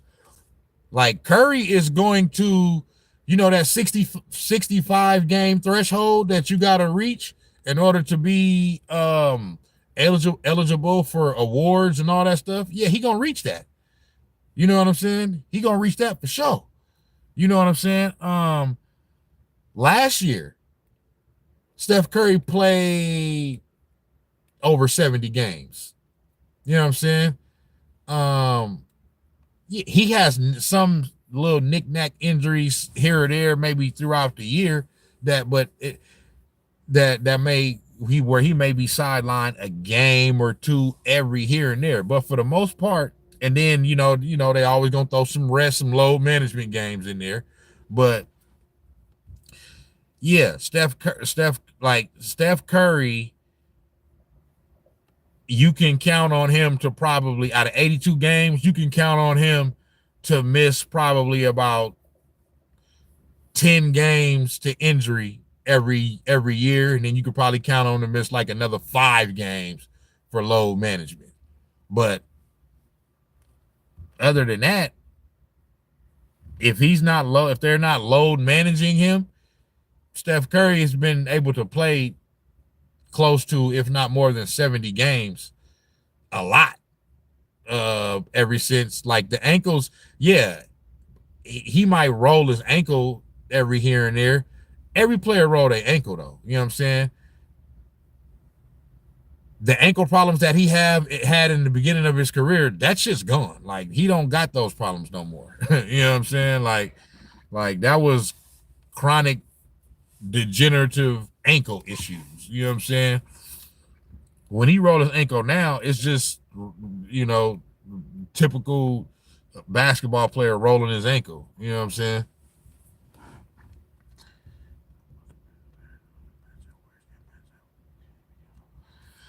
Listen, the Warriors have the like so I get what you're trying to say, maybe off the height with Kristaps Porzingis. Kristaps Porzingis is a perimeter player. You know what I'm saying? He's not a, regardless of how tall he is, he's not a in the paint type of player. He's not a shot blocker or anything like that. So there's ways to neutralize Kristaps Porzingis. That's the reason why I'm saying I'm not worried about him. You know what I'm saying? And like I said, I'm not even saying that the Warriors will beat the Celtics. I'm not saying that. You saying that the Celtics will for sure beat the Warriors. That's cool. You know what I'm saying? That's your opinion. I'm not even saying the Warriors will beat the Celtics. I'm just saying that, you feel me, we ain't worried about Kristaps Porzingis. I know he had a good game tonight and he hit 8 threes. When the last time he hit 8 threes in a game? So, like, you know, yeah, great for you. You hit 8 threes against the Knicks. You know what I'm saying? But Kristaps Porzingis is a good player. He can hurt you if he has a good game, if you don't, you know, pay attention to him right or whatever. But, you know, we've played against, I mean, there's actually a way to see. We can go back and look at the games where Kristaps Porzingis has played against the Warriors. You know what I mean? Like we can go back, we can find his stats, you know what I mean, and look and see how they match up with him. You know what I'm saying? So, I mean, I'm a believer in the Boston Celtics. It's just, you know, but the Kristaps Porzingis love, it's that wrong with because he's a good player, but I'm just saying, like, the you know, making it like Kristaps Porzingis is going to be the super difference maker. You know what I'm saying? Like, I think we got ways to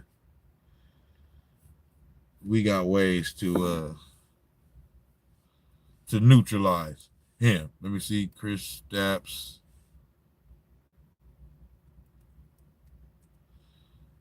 Porzingis.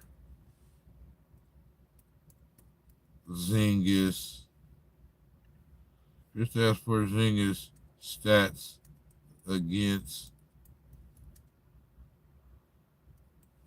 Warriors.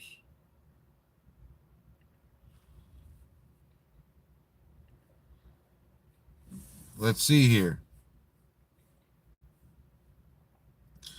So, Kristaps Porzingis, he's played well against the Warriors. He's averaging, in how many games is this? Let me see. In 14 career games against the Warriors, he's averaging 19 points, 7 rebounds, and 2 assists. He has he's played well against them. Every time he's played against, and this and the stuff that the stats that I'm looking at is against Washington when he was with Washington. So, you know, take that with a grain of salt. You know what I mean? Good stats on a bad team. But I'm gonna just for the sake of this, because you brought it up, you know what I'm saying? Because I'm going, you know, his last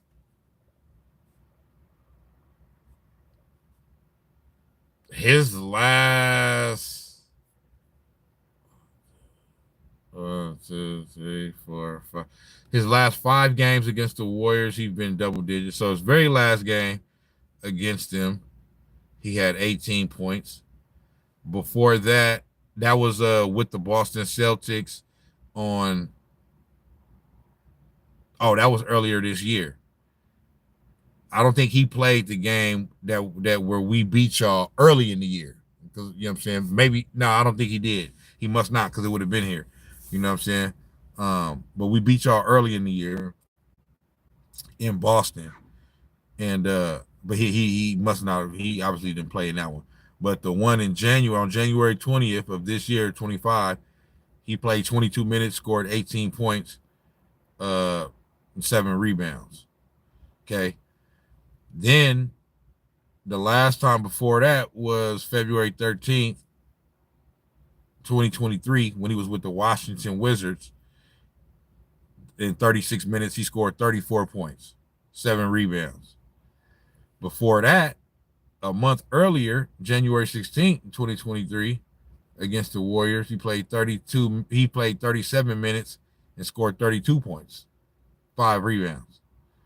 Then in March 20, before that, March 27th, 2022, this would be the year where the Warriors won the championship.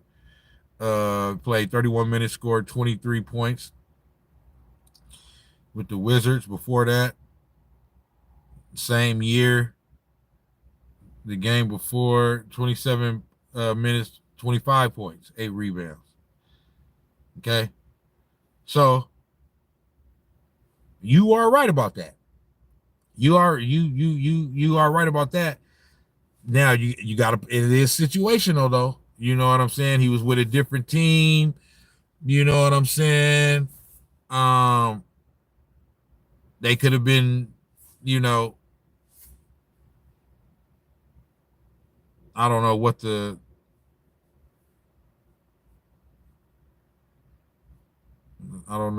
outcome of a lot of these games were. Okay, the one I just clicked on, the Warriors were 48-27, but they actually beat the Warriors that game. Okay, this was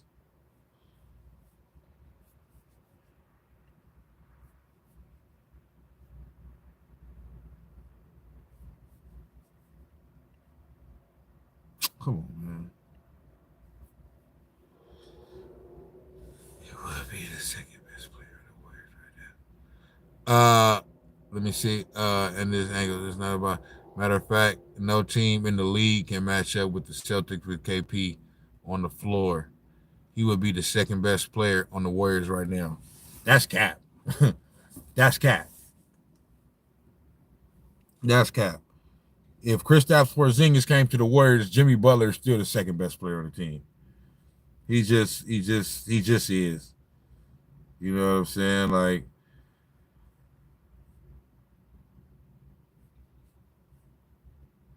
yeah, that's a big cap.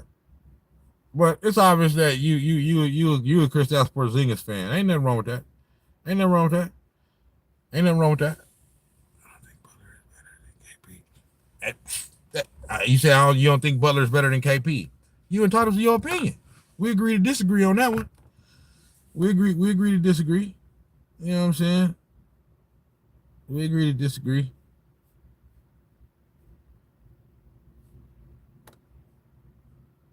You know what I'm saying? Yeah, man. So yeah, but Kristaps, we in due time.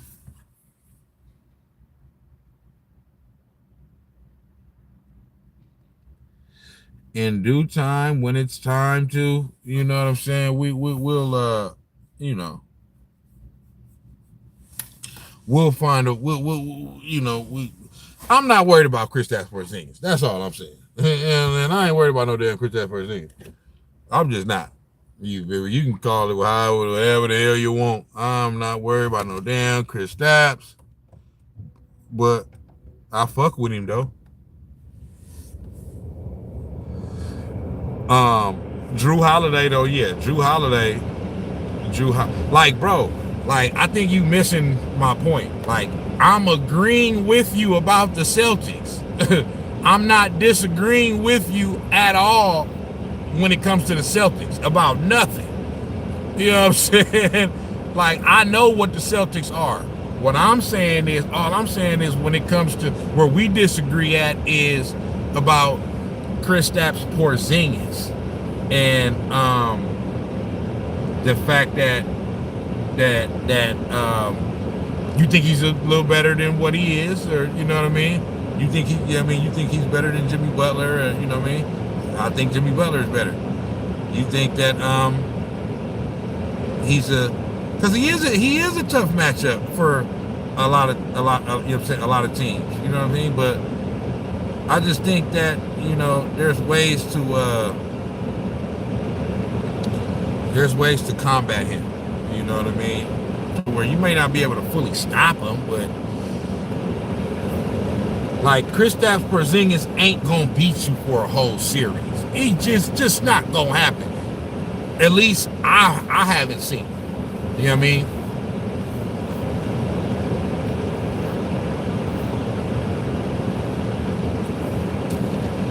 He said the only person you worry about is Curry. That's all you should be worried about. You know what I'm saying? Like, that's all you should be worried about. This is one thing you gotta understand, bro. Like, and I can, you know, I don't know. Maybe but you sound like you might be a little bit younger. You know what I'm saying? I done watched a lot of basketball in my life, bro. And Steph Curry is the type of player that if you got him, you got a chance. That's all you need to know. So, you know what I mean? Like I said, I'm not saying that the Warriors would beat the Celtics if they was to meet up, but I know this. If they do meet up, the only place they can meet up is in the finals. And if the Warriors make it all the way to the finals, that means they own that shit. And that's a team that you got to be wary of. Because at that point, they would have went through the first round, beat whoever their first round opponent was, beat whoever their second round opponent was, beat whoever their third round opponent was, and they're all the way in the finals now, a place that they're very used to being. So that's something that you always gotta be like, you know what I mean? So not only would that mean that would they be a good team, but then they got experience too? Yeah. So, you know, but like I said, it would be a good matchup. It would definitely be a good matchup. You know what I'm saying?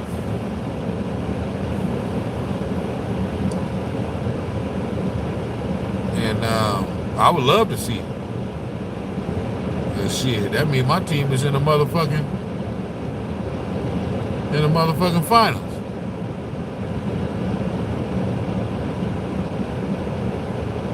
I'm at the charge station right now. I need to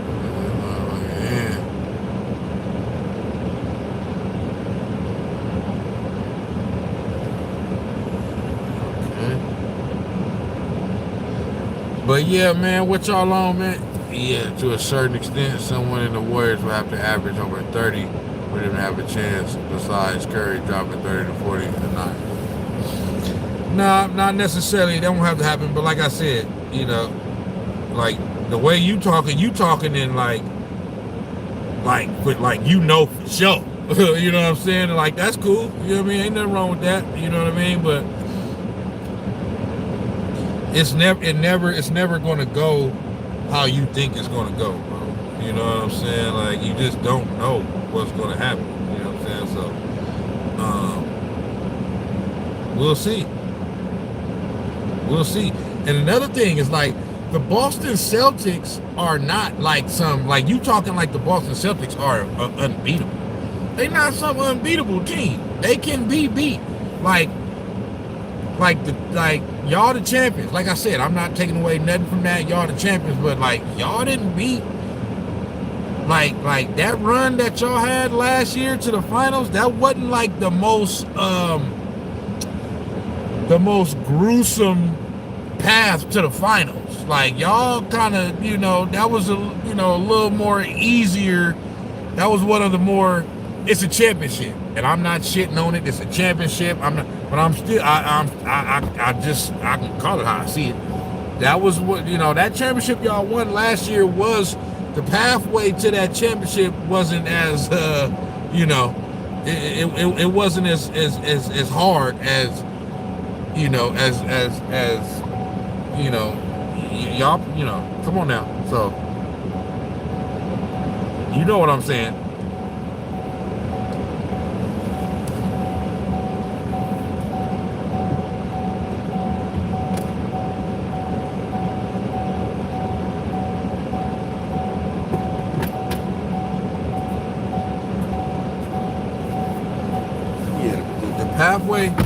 The pathway to that championship,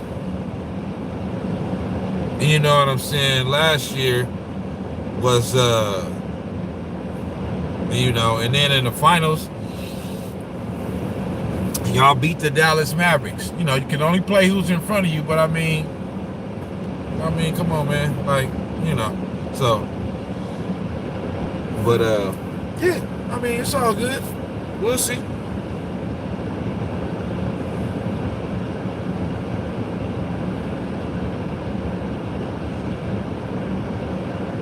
We'll see what happens, man. But it's definitely a good, you know, good conversation. Nah, yeah. So what I'm saying is, it's not about, like I said, it's not that it's their fault. I'm not saying that it's their fault. Of course, it's not their fault. I'm just saying, like, I'm giving y'all credit for winning, but all I'm saying is that the way you talking, as I'm just trying to bring a little balance to the conversation, because the way you're talking is like how a Warriors fan should actually be talking. You know what I'm saying? But I'm a realist. So what I mean by that is, like, I'm the fan of I'm the fan of the team that's actually won 4 championships since 2015. You know what I'm saying? Like, you talking like the Celtics have won like multiple championships, like they a dynasty or something. You know what I'm saying? Now, they've been to a hell of a lot of motherfucking Eastern Conference Finals since having Jason Tatum. I give you, so they always contending. I give you that. They always right there.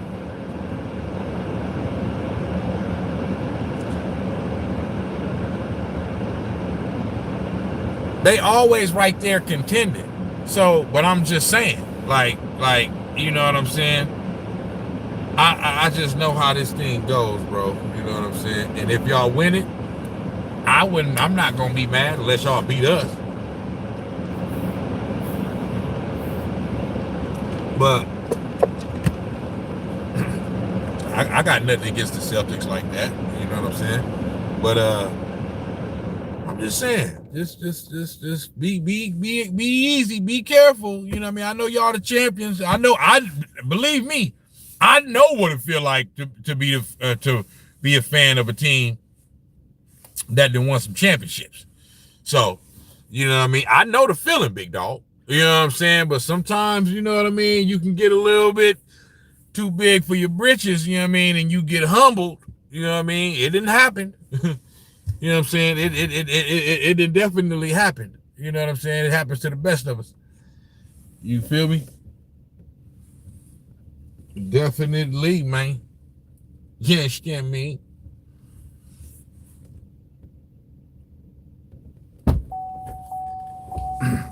But definitely, the current Celtics about to end up as a dynasty if the win this year and stay healthy for the next 3 seasons. That's what I'm saying, though.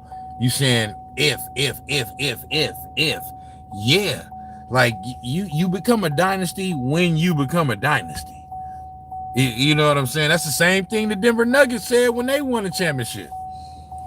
They thought they was going to be here winning, you know what I mean? Like, last year at this time, everybody thought the Nuggets was going to repeat. So, I'm just saying. All right. I'm just saying.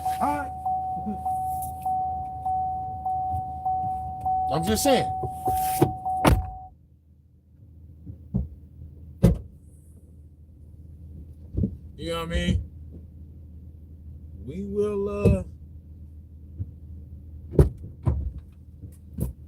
We will see.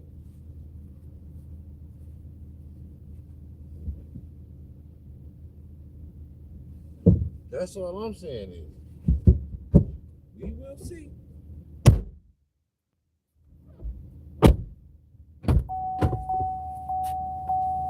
We will see for sure. You did. And hey, and I want you to come back to my live. You know what I mean? Because whether y'all win or lose, I'm gonna be right here.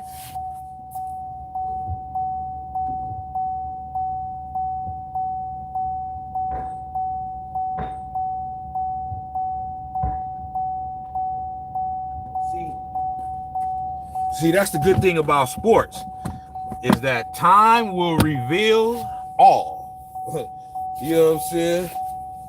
So we will find out exactly what the Boston Celtics gonna do.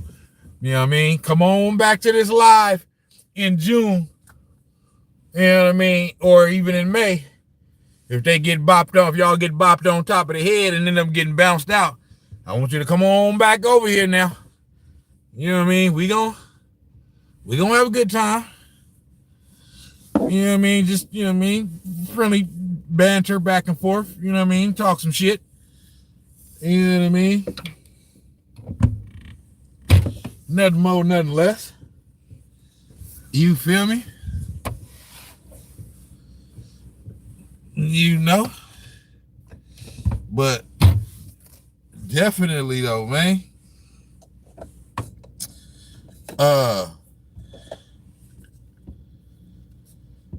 But what you think about they legit have starting 5 players that are in the top 75 players in the league. There's what's the starting 5? Tatum, Brown. Do Kristaps start? So you talking about Tatum, Brown, Horford, Kristaps, and that funny looking light skinned nigga? What's his name? They got picked over in the Olympics over fucking Jaylen Brown, and Jaylen Brown should have been there first.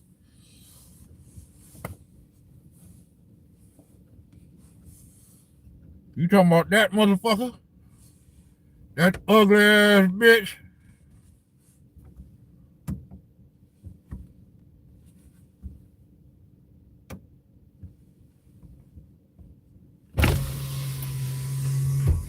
Drew, okay, yeah, White. Drew, White, Brown, Tatum, and KP. I don't know if KP is top 75. And nah, KP and Horford ain't top 75, bro. Man, but even if they is though, I mean,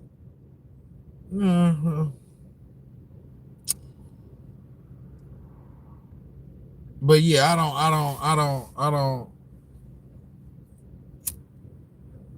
know about that one, bro.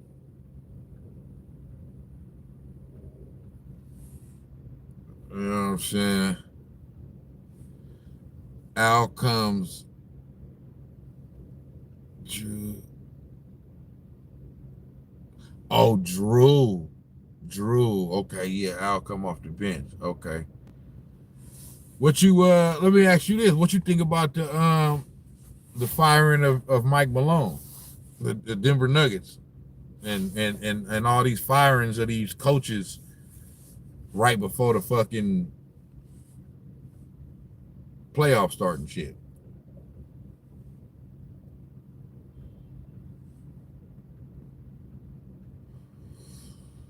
Missoula better be on the lookout, because this shit seems like it's a trend of firing coaches that just won championships. So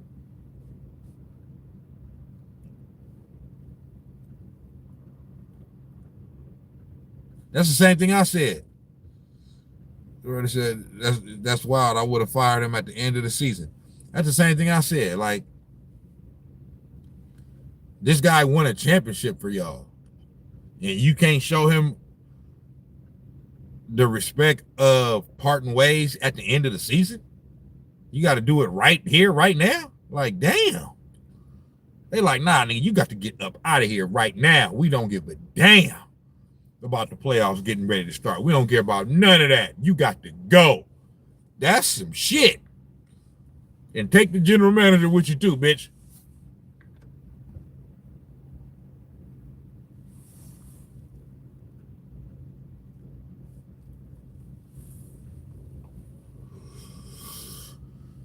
They on that shit. Yeah, that was crazy. That was crazy. But one thing about this NBA, boy, that they just showed me this year, you don't know what the fuck gonna happen.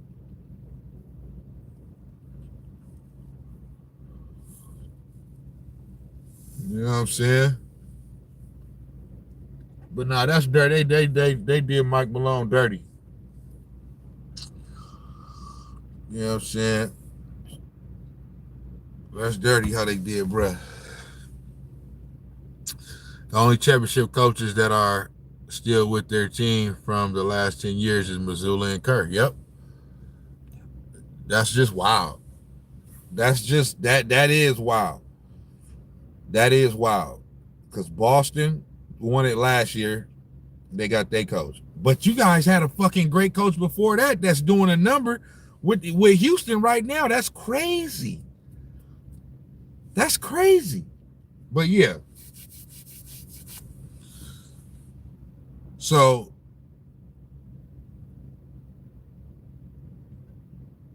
y'all won it last year. Y'all got y'all coach. Mike Malone won it the year before that. He's gone now. Steve Kerr won it the year before that. He's been there since 2015. Mike Budenholzer won it the year before that with the Bucks. He's gone. Frank Vogel won it the year before that with the Lakers. He's gone. Nick Nurse won it the year before that with the Raptors. He's gone. Then Steve Kerr. Then Ty Lue won it the year before that. He's gone. He got fired after 6 games in 2018. And then the last one too, but it would be right outside. It would be right outside the 10-year mark would be the Spurs in 2014, Greg Popovich. He's still officially the head coach, even though it's up in air if he's going to return. You know what I'm saying? He having some health issues and stuff like that. But technically, Greg Popovich is still the head coach of the San Antonio Spurs, and they won it in 2014. But that would be 11 years. So he would be the third, you know what I mean? But nah, yeah, that's crazy. That's wild. You know what I'm saying?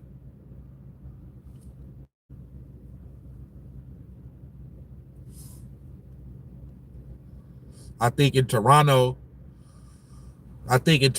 with Nick Nurse, they looked at that as circumstantial, meaning, yeah, you won a championship and you was the head coach and you deserve credit for that, but that was really just because Kawhi was over here. And so now that he's gone, so now, you know, now that he's gone, we need to find somebody new because, you know what I mean, we would have already, you only won that shit because Kawhi was over here. We would have fired your ass anyway. So I think that was that situation. Frank Vogel, so then the next year, Frank Vogel with the Lakers, we all know what that is. That's fucking LeCap, LaFraud James. Okay? That's that, you know, That's LeBron James. He fired all his coaches. So we already know what it is with that. You know what I mean? He wanted Frank Vogel up out of there. They got his ass up out of there because they do whatever the fuck he say. The Lakers is a fucking joke now.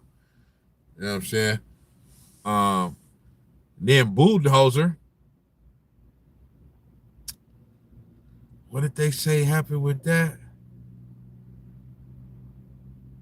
It's just time for a new voice or something? I mean, I don't know. I mean, it's just weird. Why the fuck you need a new voice? The voice you got just won a motherfucking championship. That's some wild shit.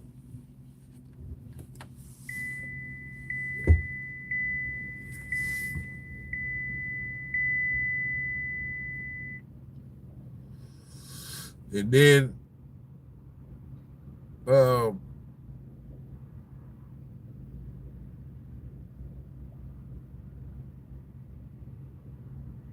22. And then Mike Malone, they said him and the general manager didn't get along, but they fired both of them. So that's weird. I would have fired the Toronto the GM, which is wow. GM should have been gone for putting the roster around the best player in the league. Yeah, I would have.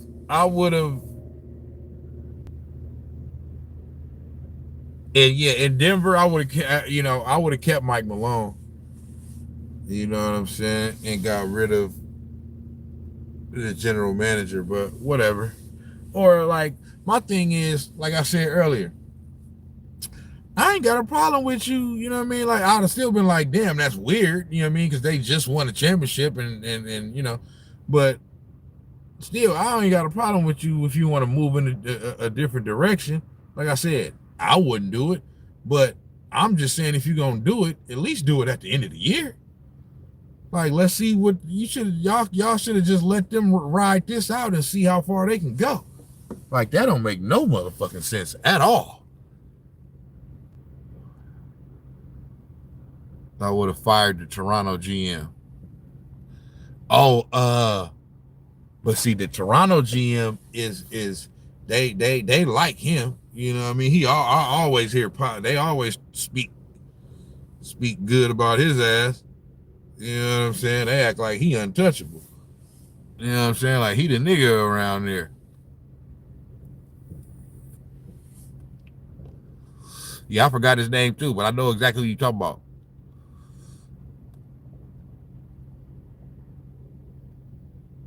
Oh man, the man, hey.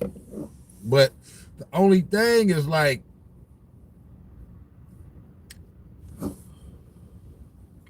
so the only thing with the Mavs,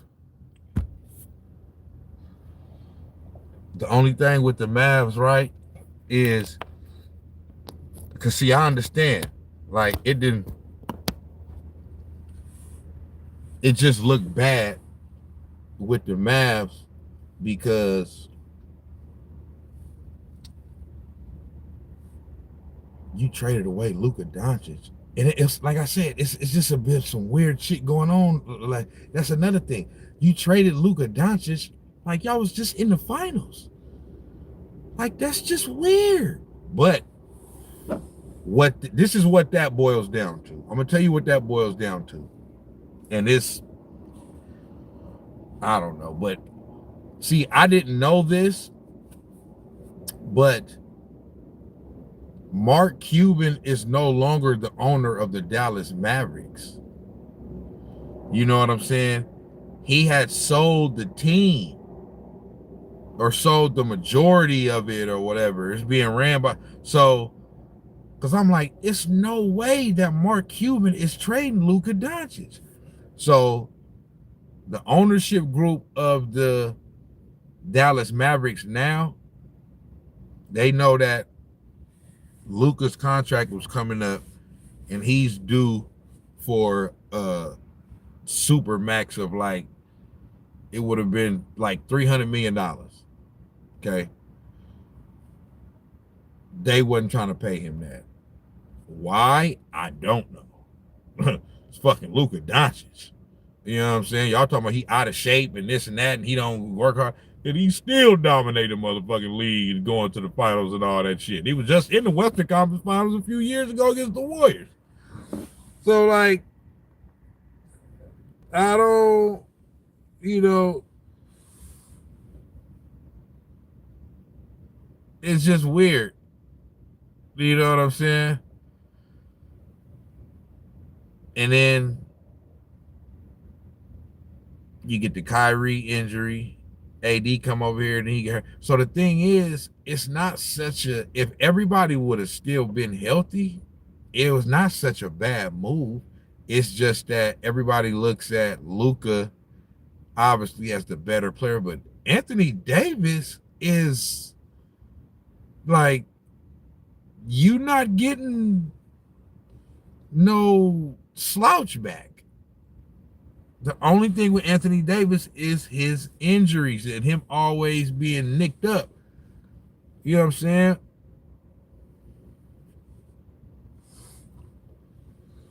And so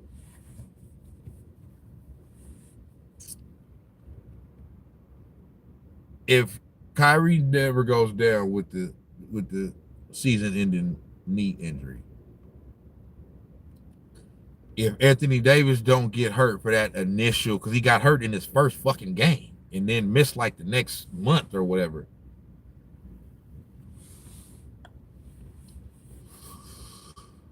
And AD don't get hurt for that period of time. Okay. They with Kyrie Irving, Anthony Davis, Klay Thompson. I know Klay Thompson is not the same Klay Thompson from the prime dynasty years in Golden State, but he's still effective out there. He's still averaging 14 points this year and shooting 40% from three. You know what I'm saying?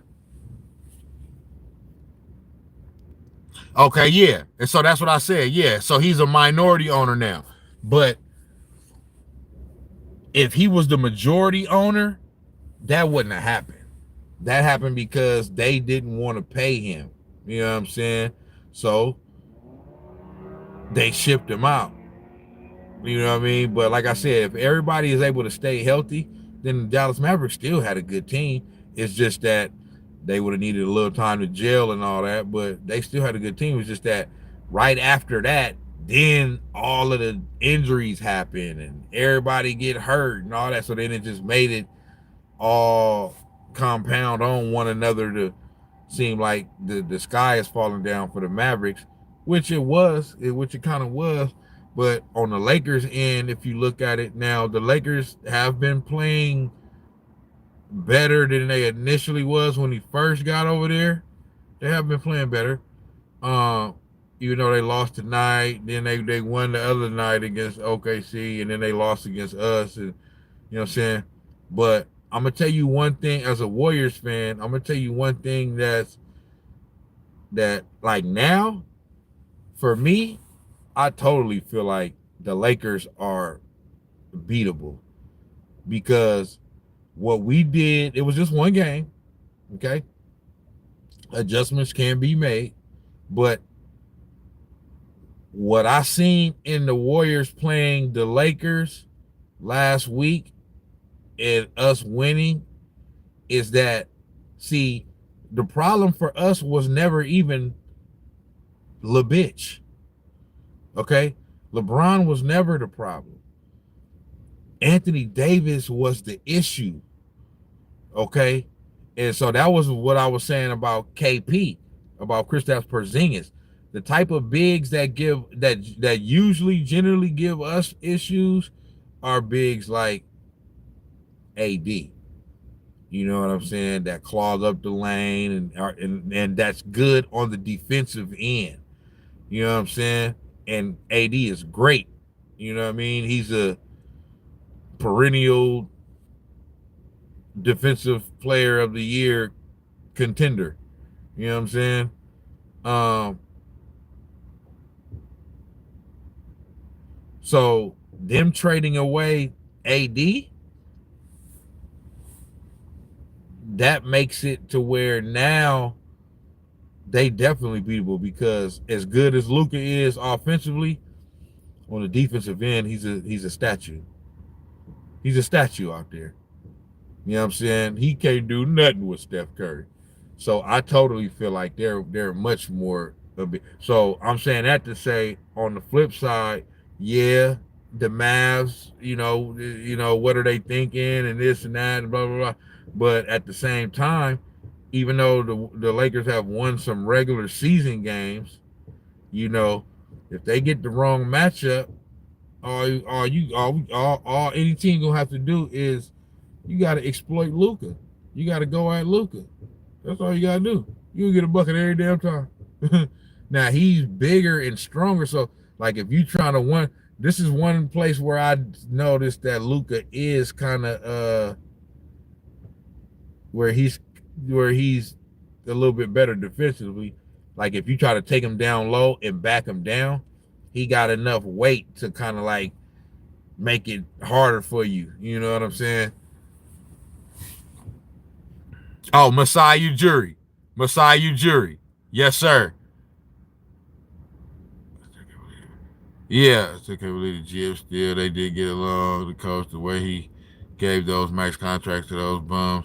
Masai Ujiri, Raptors GM. Yep. This would be the eighth seed in the East. Masai Ujiri, that's his name. It's not that you traded him, it's what they traded him for.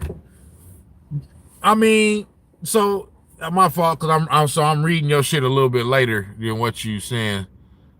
But you know what I mean? Like I said, to me, AD ain't no slouch. Like I know, see, like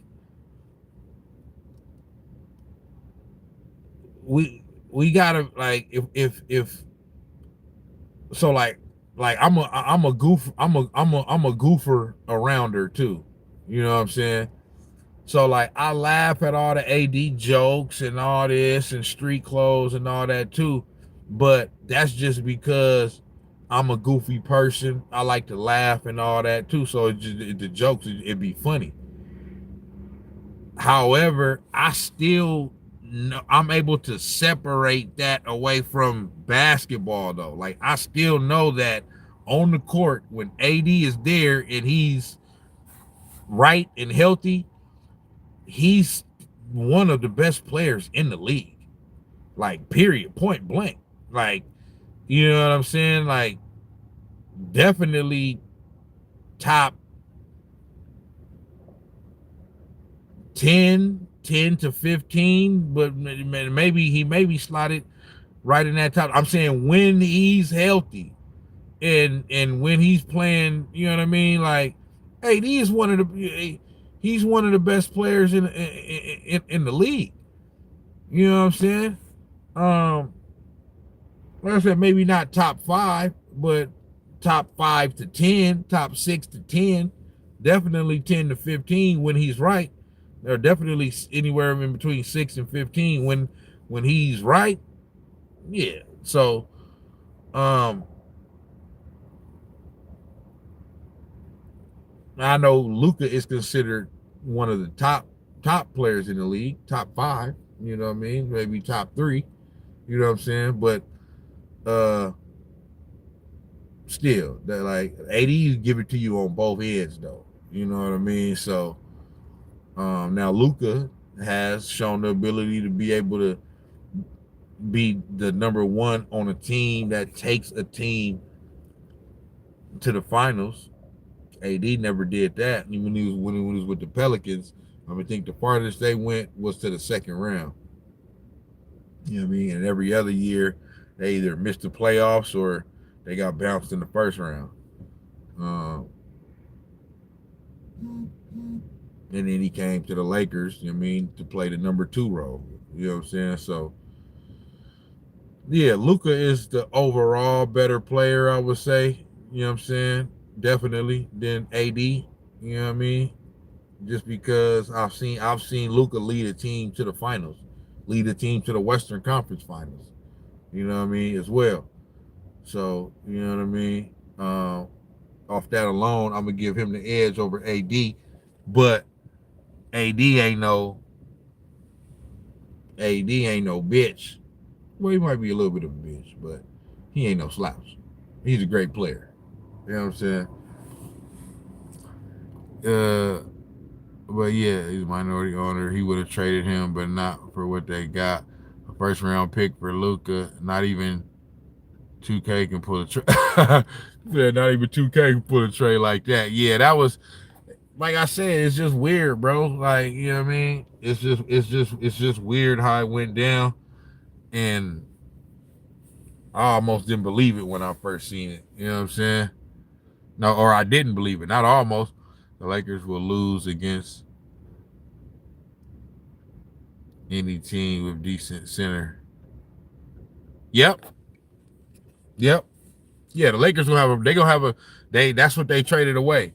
They traded away their low post presence when they traded away AD. You know what I'm saying?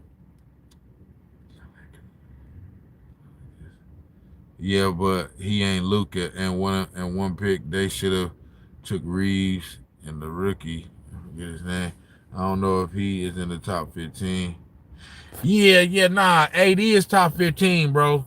Like AD is top 15. Well, I'm saying when Anthony Davis is healthy, like I'm telling you, bro. Like he has been the one carrying, bro. The media is the one that make it like LeBron is all this and all that and blah blah. Man, AD been the one over there doing all that shit, bro. On offense and defense. AD been the past every time when it's time for a defensive player to get like, bro. AD, what was it? We forget because, but I think was it the beginning of this year, either the beginning of this year or the beginning of last year, one of these years, bro. He started out, he was in the MVP conversation, like AD. Like I said, what happens is when somebody gets the reputation of being like where like people don't respect him or he's kind of like a joke or they clown him a lot, then you if you're not careful, you'll let that block you and blind you from what they can really do in basketball. And Anthony Davis, regardless of the jokes and all that, it's the same thing with Dwight Howard. Like, and it's crazy I mentioned in both of those too, because in the top 75, the NBA all 75 that happened a few years ago, I was saying that Dwight Howard deserves that over Anthony Davis. Like Dwight Howard in Orlando, he won the Defensive Player of the Year 3 years in a row. 3 years in a row, he won Defensive Player of the Year. He was an MVP candidate for multiple years and took the Orlando Magic all the way to the finals where they only lost to Kobe Bryant and the Lakers. There's no shame in losing to Kobe. You know what I'm saying? And to get to the finals, they had to beat LeBron James and the Cleveland Cavaliers, who were the number 1 seed that year. That was the year where, I don't know how old you are, bro, but that was the year that there was this, Nike had this promotion going on with puppets. There were these Nike commercials going on during the playoffs. They were promoting Lakers versus Cavs before it even, like, they started these promotions. I want to say probably like the first or the second round. They was already saying this is going to be Kobe versus LeBron. You know what I mean? Lakers versus Cavaliers. And so they had the Kobe puppet and the LeBron puppet. You know what I'm saying? And yeah, Dwight Howard and Orlando Magic wasn't happening. They eliminated the Cleveland Cavaliers in the second round. The Cavs didn't even make it to the fucking Eastern Conference Finals that year. And that was young, prime LeBron. I think he won MVP that year. You feel me? You know what I'm saying? So Dwight Howard deserved to be on that all top 75 over Anthony Davis. Like, Anthony Davis is a great player, but he's a great player like right now. Like, we talking about all time. Dwight Howard's all time accomplishments and stats, he's done more than Anthony Davis.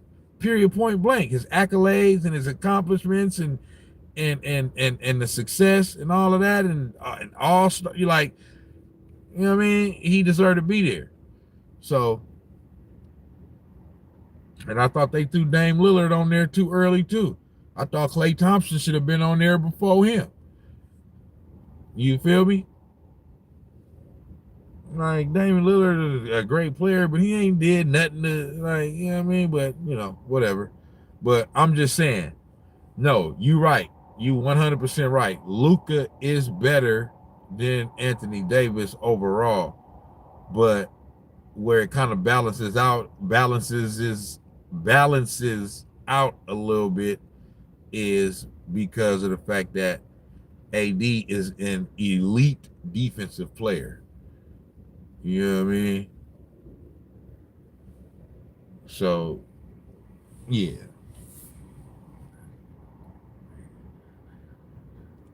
That's the only time he made it to the playoffs, when he got Rondo and Cousins.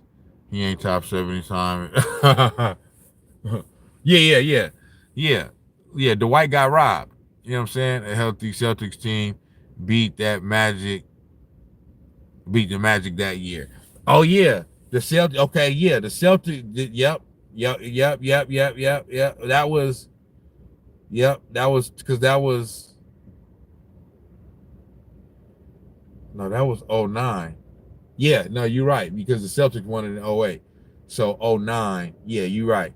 So the Orlando Magic eliminated the Celtics in the Eastern Conference Finals because KG was hurt. I remember that. But you know, it is what it is. It happens. Injuries, we got to understand that injuries are a part of it. It's a part of the game. So that's the whole, see, like, we look at injuries like that's an excuse. It's not an excuse. Like, that's a part of the mission. Who can be the last man standing at the end? You know what I mean? Who can withstand the battle and, you know, injuries and attrition and all of that? Injuries is a part of it. So if somebody get hurt, that's a part of it. You got hurt during battle. It is what it is. You know what I mean? Even if it's true that if such and such didn't get hurt, like, I'm a Warriors fan.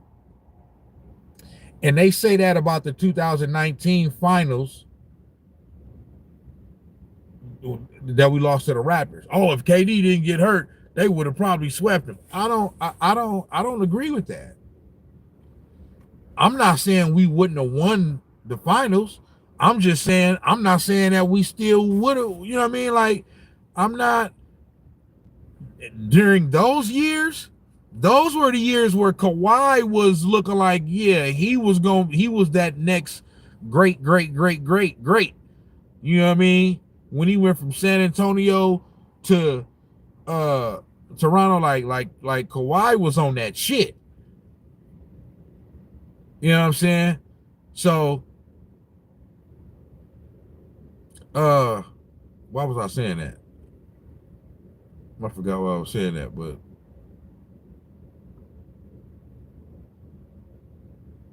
why the fuck was I saying that? But that's why I was saying that, because it's so I don't maybe we would have won if KD never got hurt. You know what I'm saying? But people forget KD got hurt in the second round. against the Rockets in like game 3 or 4.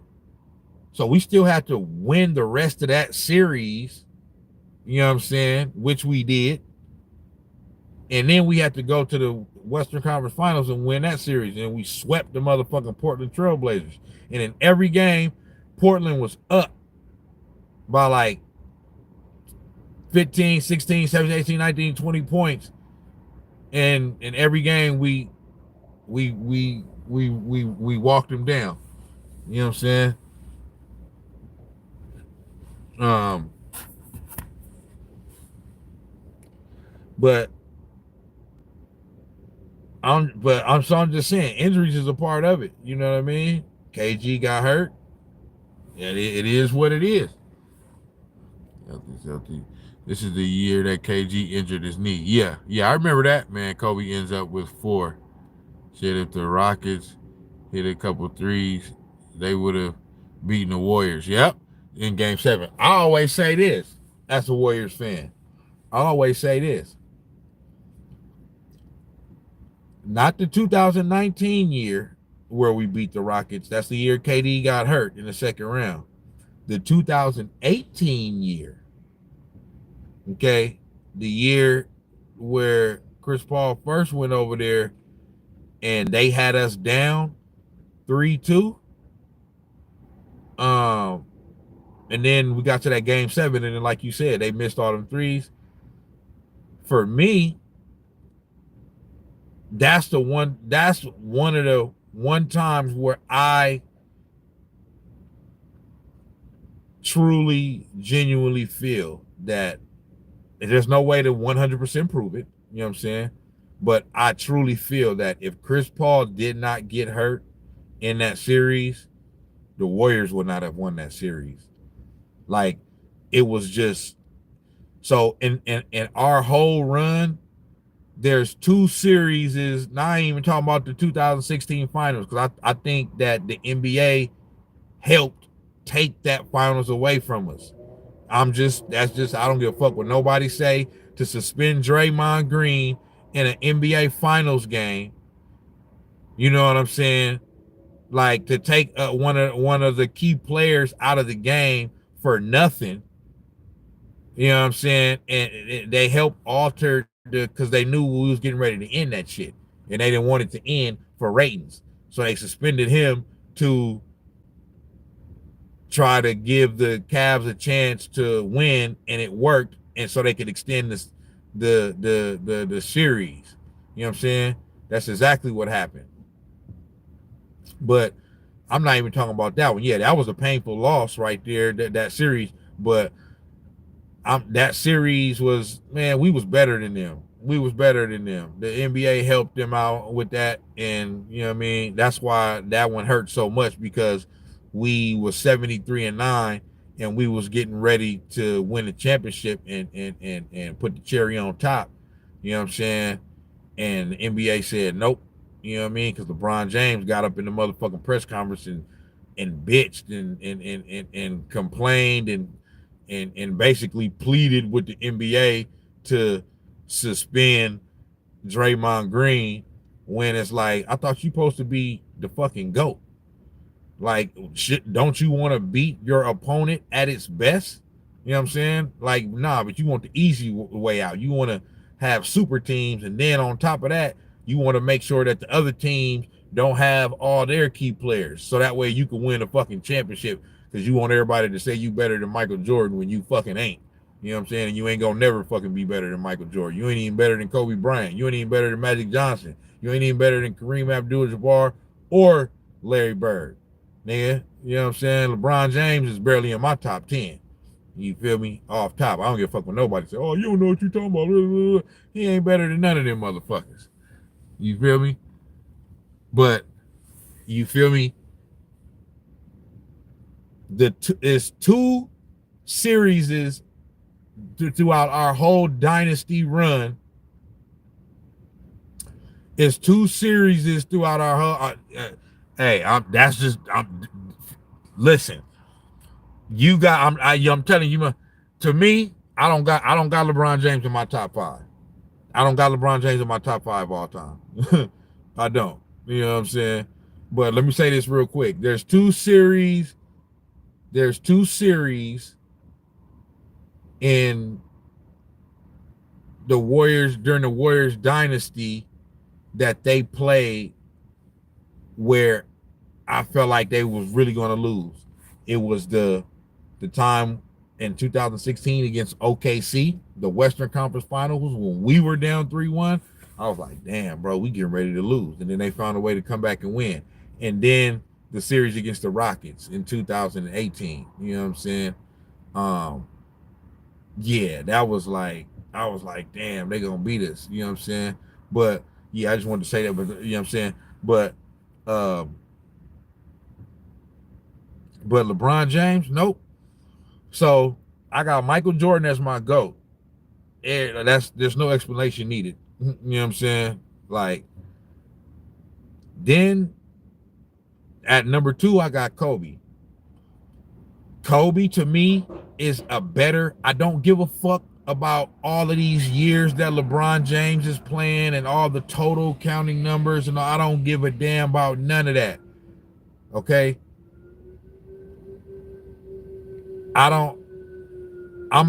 Okay, the Terps matter. If you don't mind, can I ask how old you are, bro? You know what I'm saying? I want to ask you how old you are. You know what I mean? Because I want to kind of put it in perspective what I'm saying. You feel me? Okay, 36. Okay, you 36. So you're not too much, but I'm older than you, though. You know what I'm saying? So, you know what I'm saying? I thought you may have been even younger than that, but I'm okay. You said okay. Okay, you saw Michael play. Well, you must have been yeah, because I saw Michael play, and I'm 42, bro.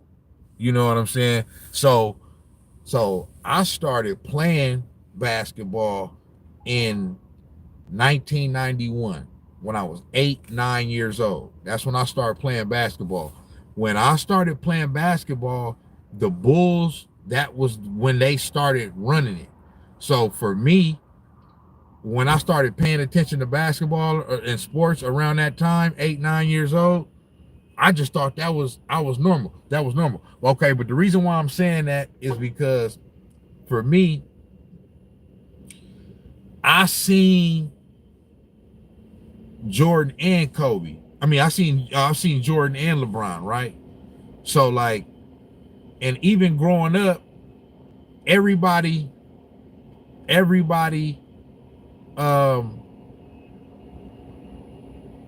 liked Michael Jordan. Nobody did not like Michael Jordan, but he was like good that everybody would have other players as like their favorite players, because everybody liked Michael Jordan. Like it was Michael Jordan. So Michael Jordan wasn't even like one of my favorite players growing up. He was one of my favorite players, but he wasn't like one of my favorite players. You know what I'm saying? We just knew how good he was, right? So I'm saying that to say that when it comes to this LeBron Jordan thing, like I'm not saying this as like a super fanned out Jordan guy. You know what I'm saying? Like I'm just saying it like because I know what it is and I seen him. And so when I watch this era and I see what's going on, and then I see how LeBron James is getting his championship, I'm like, bro, like you don't like they don't get it, bro. Like Michael Jordan. So, bro, there's 3 three-peats in modern times since in the NBA since like Bill Russell Celtics. Michael Jordan got 2 of them. The only other one is Shaq and Kobe when they won it in 2000, 2001, and 2002. The other 2 are Michael Jordan from 91 to 93. And then this is the thing people don't understand, bro. Like I literally was a kid at this time, bro. Like when Michael Jordan retired from basketball, like that was like the worst fucking thing, bro. You know what I'm saying? We still loved basketball, but it was like, damn. when he came back and he announced that he was coming back, bro, like for a kid. Okay, so he announced that he was coming back in 95. It was during the end of the 94-95 season. He retired in 93 after winning 3 in a row. So you got to remember, they won it in 91, 92, and 93. Nobody had won 3 in a row since the Celtics in the 60s. Bird didn't do it. Magic didn't do it. Isaiah and the Pistons didn't do it. Nobody had won 3 in a row in like 30 years. So he won 3 championships. And so that was like, damn, bro, this shit too easy now. So, bro retired and went to go play professional baseball. And then came back and won 3 more in a row. That shit is so fucking gangster right there, my nigga. LeBron could never even imagine thinking of doing no shit like that, bro. Like, bro. Like, the reason why, like, Michael Jordan essentially did all that shit he did. He essentially did it in 13 years. Because he was only with the Bulls for 15 years. His second year in the league, he broke his ankle and he was out for like 60-something games. So he basically missed his whole second year. And then he came back at the end of the year, and then they end up they made the playoffs with a fucking losing record, and then that's when they end up getting swept by the Celtics. But then that's the year in his second year where he scored the 63 points against the Celtics and Boston, and Larry Bird was like, damn, that was Jesus and sneakers type shit. You know what I'm saying? That was his second year, but essentially his second year was a wash. He didn't play basically the whole year. Then he retired in 93, right? So then he missed the whole 93-94 season.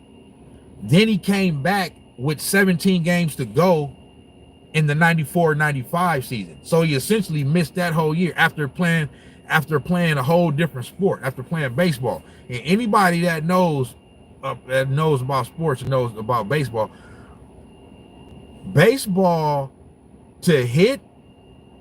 to even be able to put the bat on the ball of somebody that's throwing even fucking 80 miles an hour, fuck 90 or 100, like that's a success.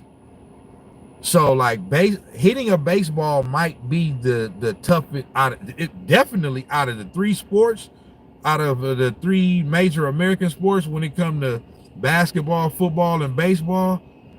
It's definitely the hardest. It's definitely harder to hit a baseball, to even put the bat on the ball, not even to get a hit, just to put the bat on the ball. It's harder to do that than it is to shoot a basketball or dribble it or pass it or bounce it, or in football to catch it or throw it. You know what I'm saying? And he went to go play baseball. You know what I'm saying? So, and then came back and played basketball, bro, and then won 3 more in a row, bro. And LeBron been in the league damn near fucking 25 years and got to do all of this shit, bro, for a fucking ring during a fucking pandemic, when you got a fucking 4-month break in the middle of the season. You know what I'm saying? And then other rings where you done joined up, and I ain't got no problem with motherfuckers joining up. That's fine. If you want to join up, join up. All I'm saying is that there is levels to it though. When you get like motherfuckers like Jordan, like Kobe, like Jokic, Giannis, like Steph, like Jason Tatum, motherfuckers that then was drafted to a team, and all of those teams that I just named, I think maybe the Celtics was okay, but I don't think they was that good. But no, they weren't okay, because that's how they got him. They was hella bad. But all of those teams, when those players was drafted, the team was shit. And I know with the Lakers, with Kobe, they previously had success previously with Magic, but by the time Kobe got there, that era was done. That was gone. And then that was the year that they traded for Shaq. You know what I'm saying? So Shaq was there at the same time too. But still, when they drafted Kobe, the Lakers were not a good team at the time. You know what I'm saying? So the same thing with Steph, same thing with Giannis, same thing with Jokic. All of these players were drafted to their teams and helped build it up with the help of the front office and getting the right players around them, helped build it up to the point to where they ended up winning a championship. LeBron, he almost did it with Cleveland the first time. Got to a finals, didn't close the door though. You know what I'm saying? And so what did he do? Then he jumped ship. He ran and went to go. He said, I can't do it on my own. So right there, you know what I mean? Like, so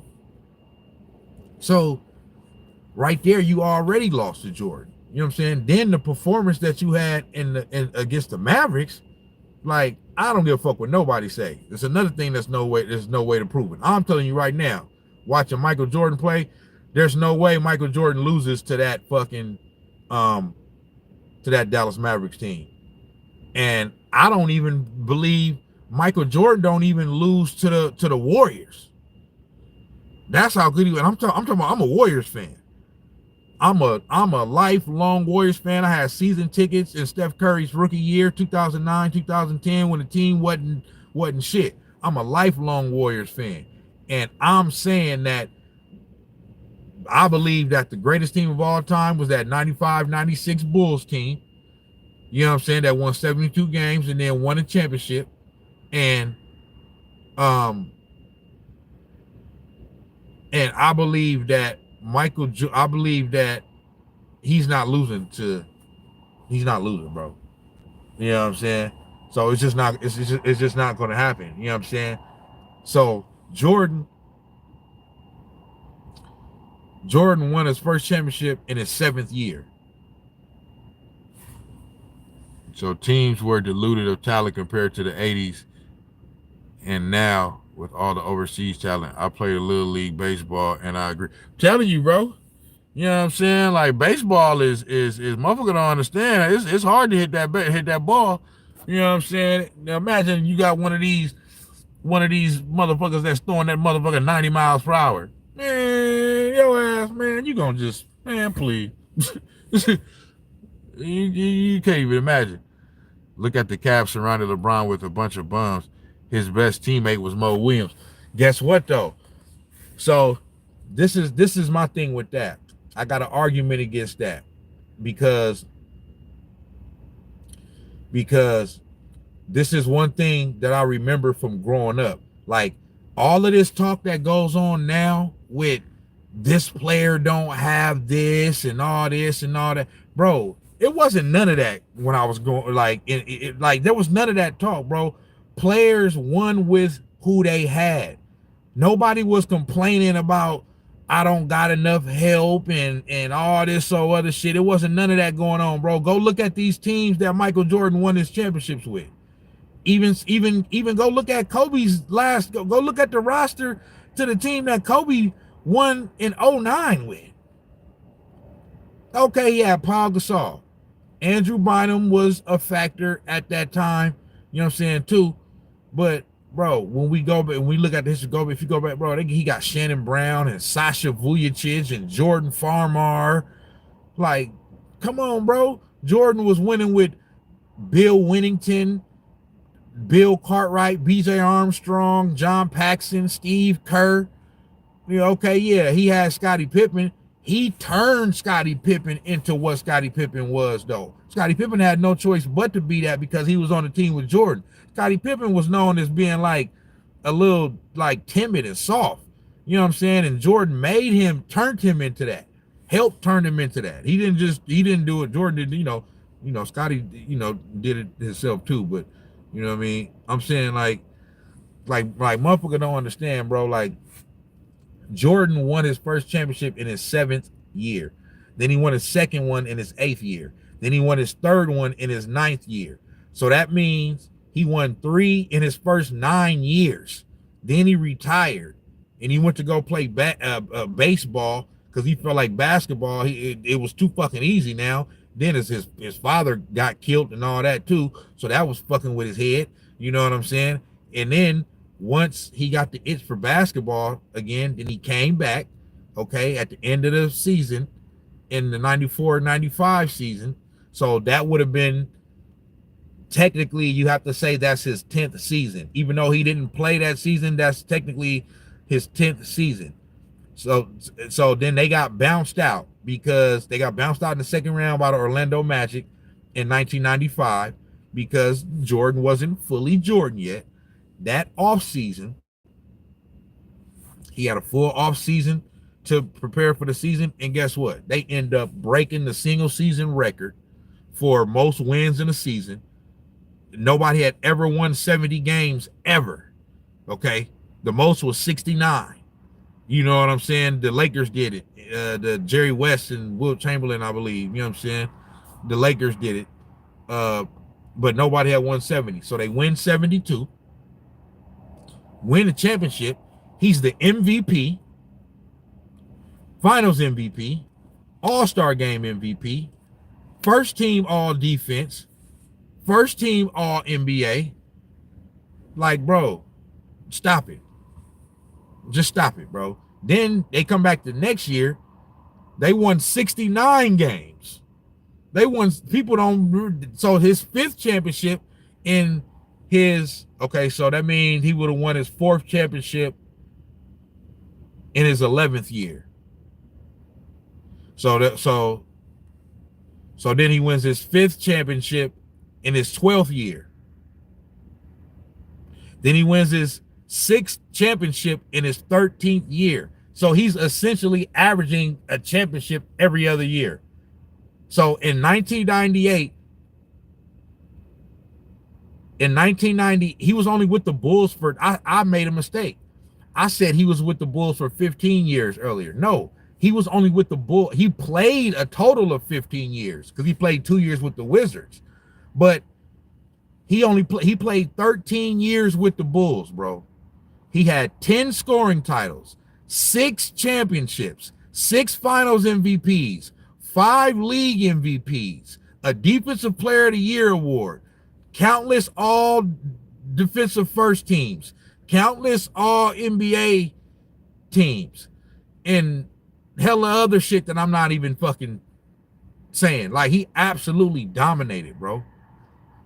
Like, it's not even fucking, and he did all of that. And so then he retired again. Then he came back and played with the Wizards for 2 years. That was just some little, and bro, he did all of this shit in 15 years, but essentially 13 years. Because like I said, 2 of them years, one of them he was injured for almost the whole year in his second year. And then the other year he had came back from retirement late in the season with only 17 games left. So then when you look, this is the reason why anybody that's seen Michael Jordan play and sees LeBron James play, and we know what like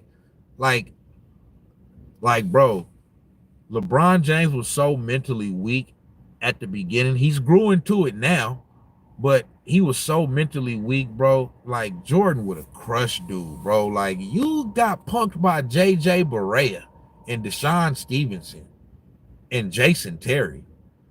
Nigga, Jordan was fucking ruthless, bro. Like, he would have fucking destroyed LeBron James, bro. So all these excuses about he didn't have this and he didn't have that. The reason why I'm gonna tell you why I don't subscribe to that thinking. Because if you go to the final, like they say, oh, he didn't have nobody, he drugged them all the way to the finals, bro. If you're not getting all the way to the finals if you're a bad team. And they say, take him off the team, and then what do you have? Bro, like, that, you can say that about every star player, bro. take them off the team and the team is not the same. Like, I know there may be one or two exceptions, you know what I'm saying? But for the most part, if you take any, so one thing I will say about LeBron James is I'm not saying he's not an all-time great. I'm just saying I have valid reasons why I don't have him in my top 5. People have this thing like, you some crazy motherfucker if you don't have him at a certain point. My thing is like this, is that for me, when you're that great and you're on that level, championships matter. So I said what I said about Jordan. With Kobe, okay, it's similar. For one, you don't got more rings than him. Kobe still got more rings than you. That counts. Okay, he's got 5, you only got 4. Okay, not only that, Kobe is he's just a better basketball player. He's way more skilled. He's a much better shooter, much better footwork. He's just more skilled. He actually has a bag. He got handles. You know what I'm saying? Like, he's just a better basketball player. You know what I'm saying? LeBron is more physically stout, probably more, because Kobe was super athletic when he was younger too, but you know, LeBron is probably more athletically gifted, you know what I'm saying, and you know, the physicalness of him and all that. I give him that, and it's worked for him, like I said. But if we go off winning, if you ask me who do I want to draft, Kobe Bryant or LeBron James in their primes, I want Kobe Bryant. I think Kobe Bryant is better. That's just me. You feel me? So then we go to who I got number 3 on my list, Earvin Magic Johnson. When did he pass Magic? When did he pass Magic? You had motherfucking Shannon Sharp on TV yesterday talking when PK Subban was trying to game these fools and tell these motherfuckers about Kobe Bryant and stop fucking disrespecting him and acting like it's a fucking like you don't know what you talking about if you got Kobe Bryant ranked over motherfucking LeBron James, when most of the players, all the NBA players that play with him and against him, all most of the time pick Kobe over LeBron. You know what I'm saying? But then all the media want to pick LeBron over Kobe, but whatever. You know what I'm saying? I'm saying that with Magic, when did you pass Magic? Magic got 5 rings.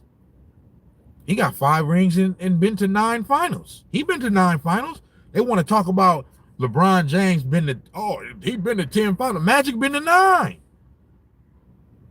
and won 5 of them in a shorter time span. So, you know, I understand LeBron James is playing all of these years, and that's all he's doing, bro, is trying to stat pad and trying to make it so much. I'm gonna put the stats so much out there and play for so long, they're gonna have to say I'm the GOAT. Nah, some people might say you're the GOAT. You're not the GOAT. Like I said, so for me, I don't think he's better than Magic Johnson. You don't got more rings than Magic. Okay. Then number 4, Kareem. Kareem got 6 rings, 6 MVPs, was dope in high school, college, and motherfucking the pros, was the all-time leading scorer for the longest time before LeBron surpassed him, but he got 2 more rings than the nigga. And he got 2 more MVPs than him. The most unstoppable shot in NBA history, the sky hook. To me, winning matters. Winning matters.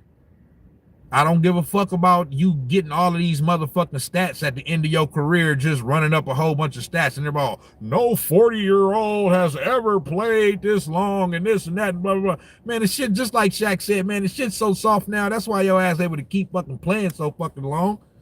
You know what I'm saying? And your ass probably on steroids, some type of fucking juice, okay, or some type of motherfucking enhancement. The technology nowadays and all that shit, bro. Come on, man. Like, everything is better nowadays, bro. We don't give a fuck because you still can. We know you can still play fucking basketball. Are you winning? Like, Jordan got up out of there because he wasn't chasing nothing. He wasn't sitting up there trying to chase the ghost of Michael Jordan. Jordan wasn't chasing nothing. He wasn't sitting there chasing to be no GOAT and all this and all that and saying he wasn't doing all of that. That's why he fucking retired 2 and 3 times and shit. You feel me? And kept coming back and shit. You feel me? Fucking and then so I don't have him over Kareem. So Jordan, Kobe, Magic, Kareem.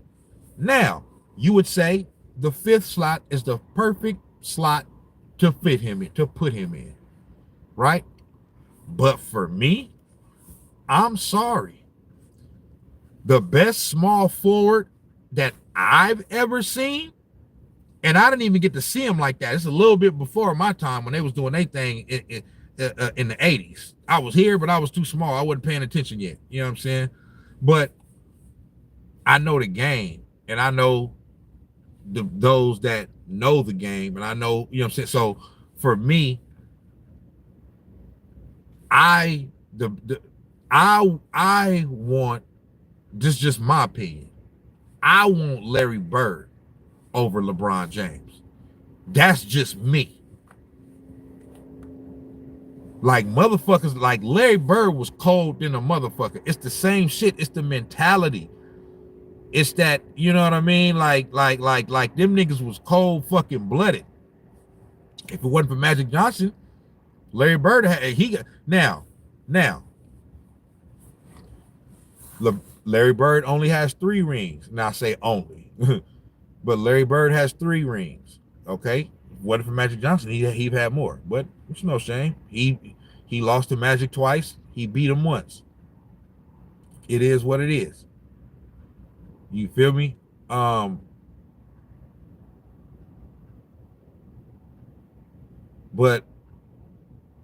I want Larry Bird because of killer instinct.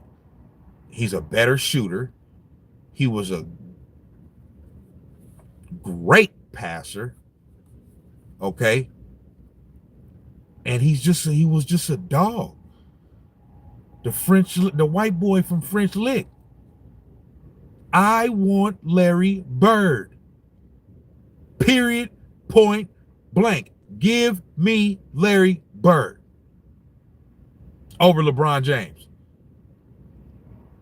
I don't give a fuck what nobody say. It's, if you want to pick LeBron James over Larry Bird, fine. I don't got a problem with that. But don't make it seem like I'm some dumb, ignorant, stupid motherfucker because I choose to pick Larry Bird over LeBron James. And I just feel like when they won their championships, I feel like it was more authentic. I'm not trying to take away LeBron James championships. I'm just saying it's levels to it. I feel like they got it out the mud. That's just me. So now, when we get to the next 5, okay? When we get to the next 5, this is where I can slot him in somewhere. I'm just saying there's an argument. There is a true argument for me to continue to slide LeBron down, right? So when we get to number 6,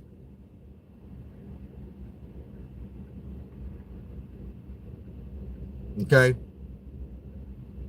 So I'll start throwing some names out there. And I'm going to tell you, so I'll throw LeBron James out there. I've already said my top 5. Jordan, Kobe, Magic, Kareem, Bird. That's my top 5. So now we got LeBron out there. We got Bill Russell out there. We got Shaq out there. We got Tim Duncan out there. We got Steph Curry out there. We got Hakeem Olajuwon out there. We got Will Chamberlain out there. We got Isaiah Thomas out there. We got Julius Erving out there. We got Oscar Robertson out there. Okay? We got Moses Malone out there. We got Jokic out there. We got Giannis. Okay? And then we can even start getting even to some motherfuckers that didn't win championships. That's when they start to come in around that the end of the teens. You know what I mean? Anywhere from, the 18, 19, 20s. And, you got to start talking about your Karl Malones and your Charles Barkleys. You know what I mean? Those were great players. Okay? But, so, I'm going to say this.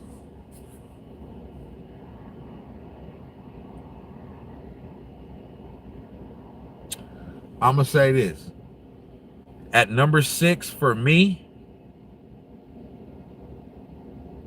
I could put LeBron there. Okay? But there's an argument for Shaq being there.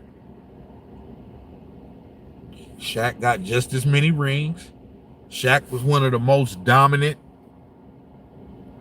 Teams in the 80s were loaded with talent because they weren't enough teams. There were enough teams in the 80s. In the 60s, there weren't enough teams. But in the 80s, there were enough teams. There were 28 teams or so like that in the league in the 80s. The Miami Heat came a little later. I think late 80s, early 90s. The Orlando Magic came a little later. You know what I'm saying? And then, the Vancouver Grizzlies came in the 90s. Toronto Raptors came in the 90s. But, yeah, there was about 26, 27, 28 teams.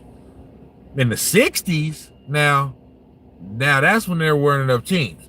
But in the 80s, it was in the 80s, all of the teams, in the 80s, the teams that weren't there, that's there now, for the whole 80s, were the Miami Heat, Orlando Magic,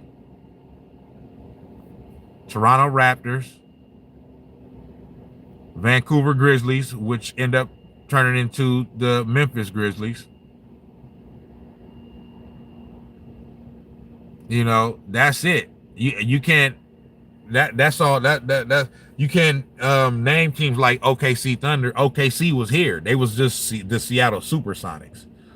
You feel me? Same thing with the Washington Wizards. They were here. They were just the Washington Bullets. You feel me? Yeah, every other team was here in the 80s. Bulls, the King, like every other team was here.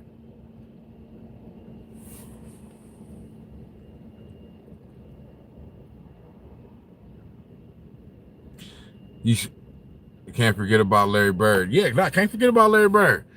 You're acting like LeBron at his age ain't an elite player in the league. No, I'm not. Bro, I'm still I'm saying LeBron James is an all-time great player. I have him in my top 10 somewhere. There's been a lot of players to come through the league. To say that a player is top 10 all time, I just don't have him as high as everybody else. I just don't. I don't feel bad about it. I'm not sorry about it. You know what I'm saying? That's just how I feel. You feel me? So Shaq, for me, for me, see, this is where it gets tricky, bro, because so like let's take Shaq and Hakeem Olajuwon, for example, right? This is just me personally. Now, I have Kareem Abdul-Jabbar as my highest ranked center of all time. But if you ask me who is my personal favorite, who would I want all time on my team, it's not Kareem, it's Hakeem Olajuwon. Hakeem Olajuwon, but at the same time, I have about 3 centers ranked ahead of him all time, you know, which are Kareem, Shaq, and Bill Russell. And some would probably say I should, and maybe Wilt, you know what I mean? Wilt is up in there too, but I've been finding out some stuff about Wilt lately. But yeah, Wilt is an all-time great too. But Wilt is sliding just a little bit, you know what I mean? Even with his numbers and all this greatness, you know. But see, this is the thing. I generally have Shaq ranked over Hakeem Olajuwon on my all-time list. However, I want Hakeem Olajuwon on my team over any center in NBA history. And Shaq and Hakeem Olajuwon went up against each other head-to-head in an NBA Finals in 1994. The Orlando Magic against the Houston Rockets. And Shaq did his thing and put up his numbers. He ain't have nothing for Hakeem Olajuwon. Hakeem did whatever the fuck he wanted to do. Okay? Like, Hakeem was like a guard down there. He'd grab it, turn around, face it, and cross you up, nigga.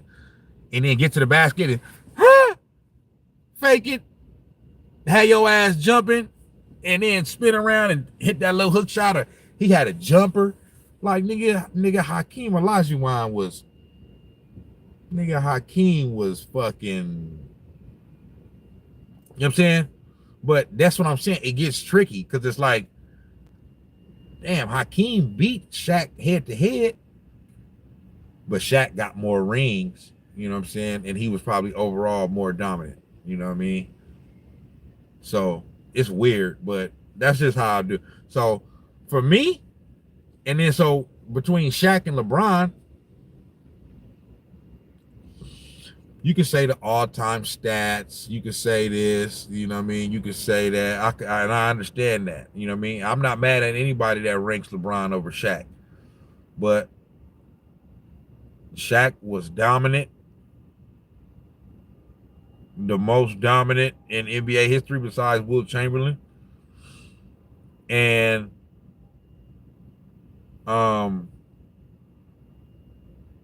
he has just as many rings.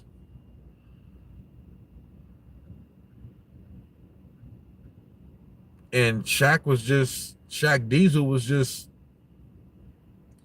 Kobe and Shaq. If they could have found a way to stick it out, like just like you said, they could have won 7 rings. They could have won 7 rings. You know what I'm saying? But yeah. I say so I'm saying there's an argument for Shaq. Then let's go Tim Duncan. There's an argument for Tim Duncan to be higher than LeBron James. Why? Well, for one, he has more rings. He has 5. LeBron James only has 4. Not only that, they met up 3 times in the finals. Tim Duncan's team won twice, in 2007 and in 2014.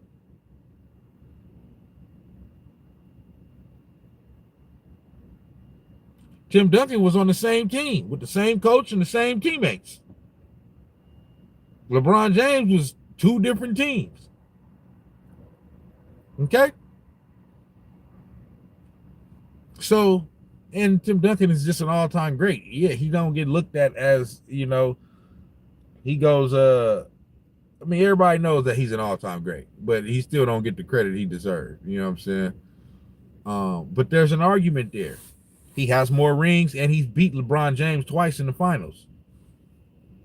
That's a valid argument. He's a two-time MVP himself. In 5 championships, I believe he's been the finals MVP 3 times. Definitely at least twice. I know Tony Parker got one.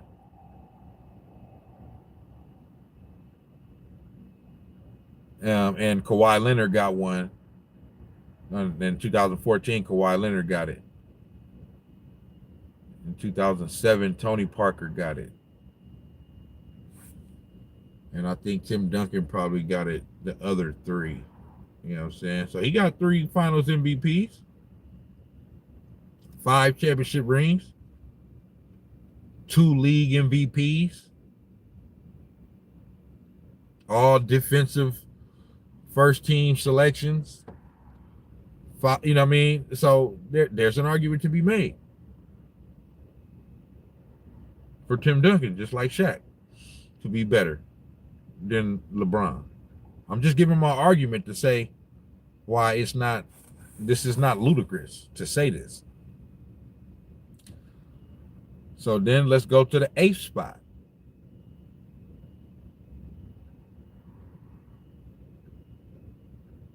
Let's go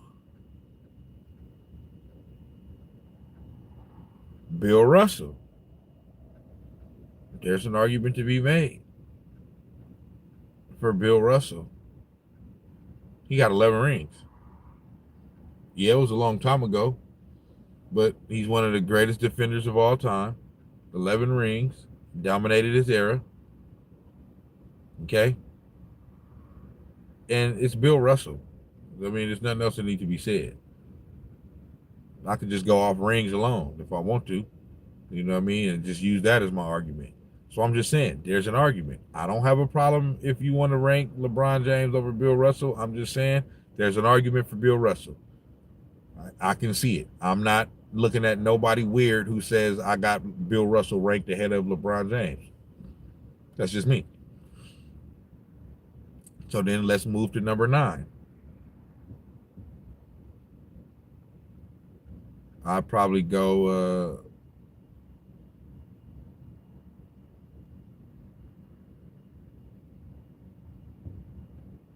Steph Curry.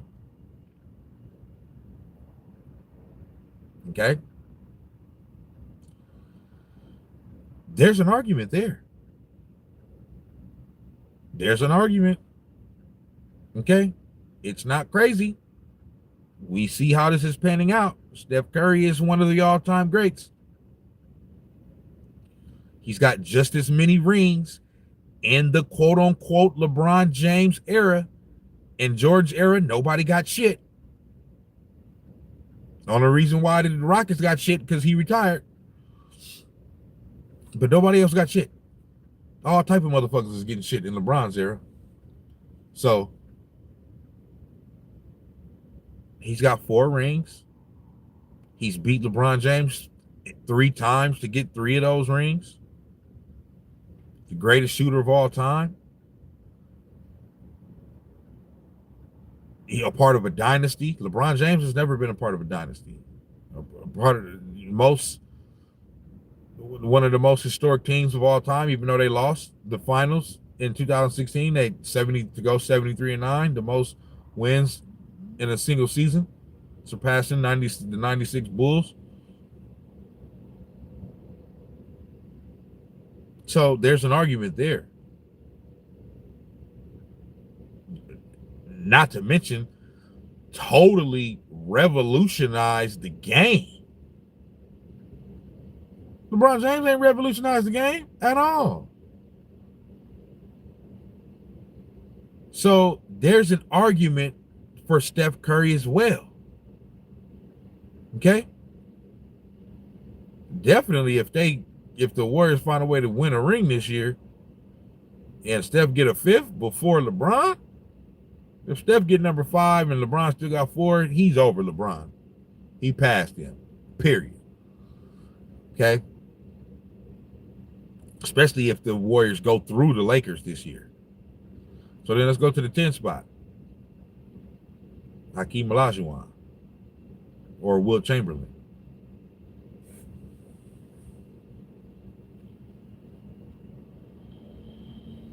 I'm going to give it to Wilt out of respect. Okay? So really, if I put Wilt Chamberlain at 10,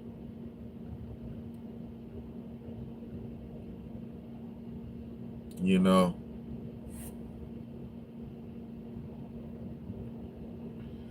if I put Wilt Chamberlain at 10,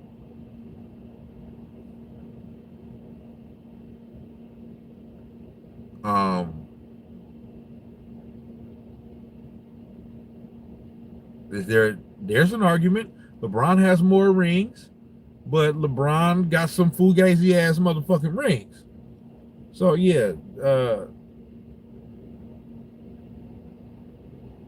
Wilt Chamberlain only got 2 rings. LeBron has 4, but LeBron got some fugazi ass ones. But he does have more, so let's just stick with that. But there's still an argument because he's Wilt Chamberlain, one of the most dominant players of all time. All type of records scoring wise. He had all the scoring records before Kareem Abdul-Jabbar. 100 points in a game, all that. You know what I mean? He didn't fare too well when he went up against Bill Russell and the Celtics a lot, but he got over on him one time. You know what I'm saying? But that's where I could slot LeBron in there. You know what I mean? Like I said, I could slot him anywhere in between 6 and 10. You know what I'm saying?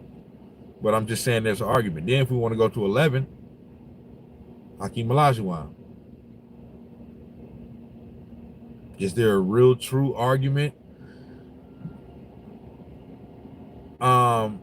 Maybe not from a accolade standpoint and like actual accomplishments. I think Hakeem Olajuwon won some Defensive Player of the Year awards.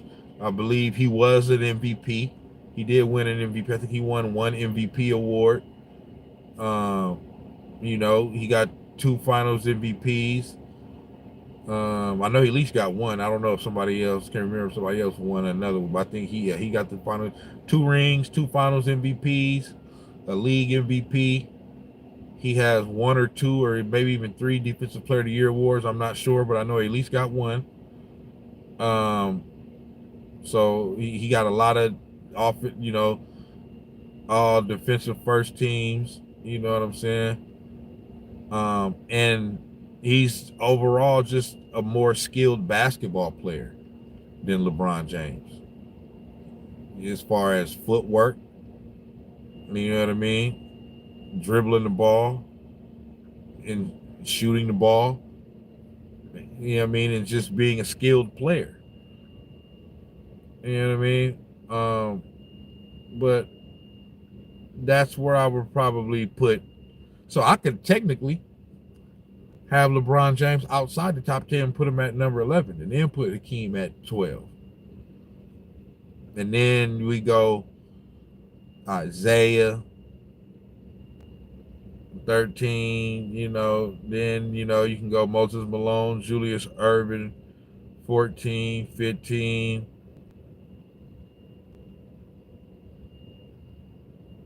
Then you got to start thinking about like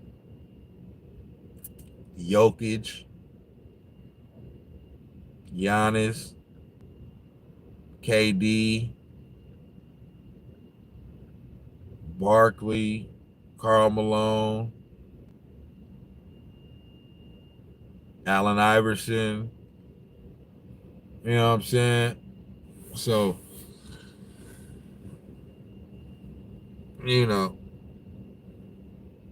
that's just is what it is, man.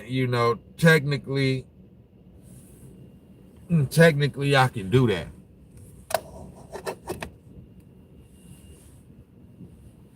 technically I can do that, man. You know what I mean? I'm just saying there's an argument for it. But yeah, I went off on a tangent. I've been on this motherfucker for over 3 hours. You know what I'm saying? I'm finna get off, man. Shout out to everybody that tapped in.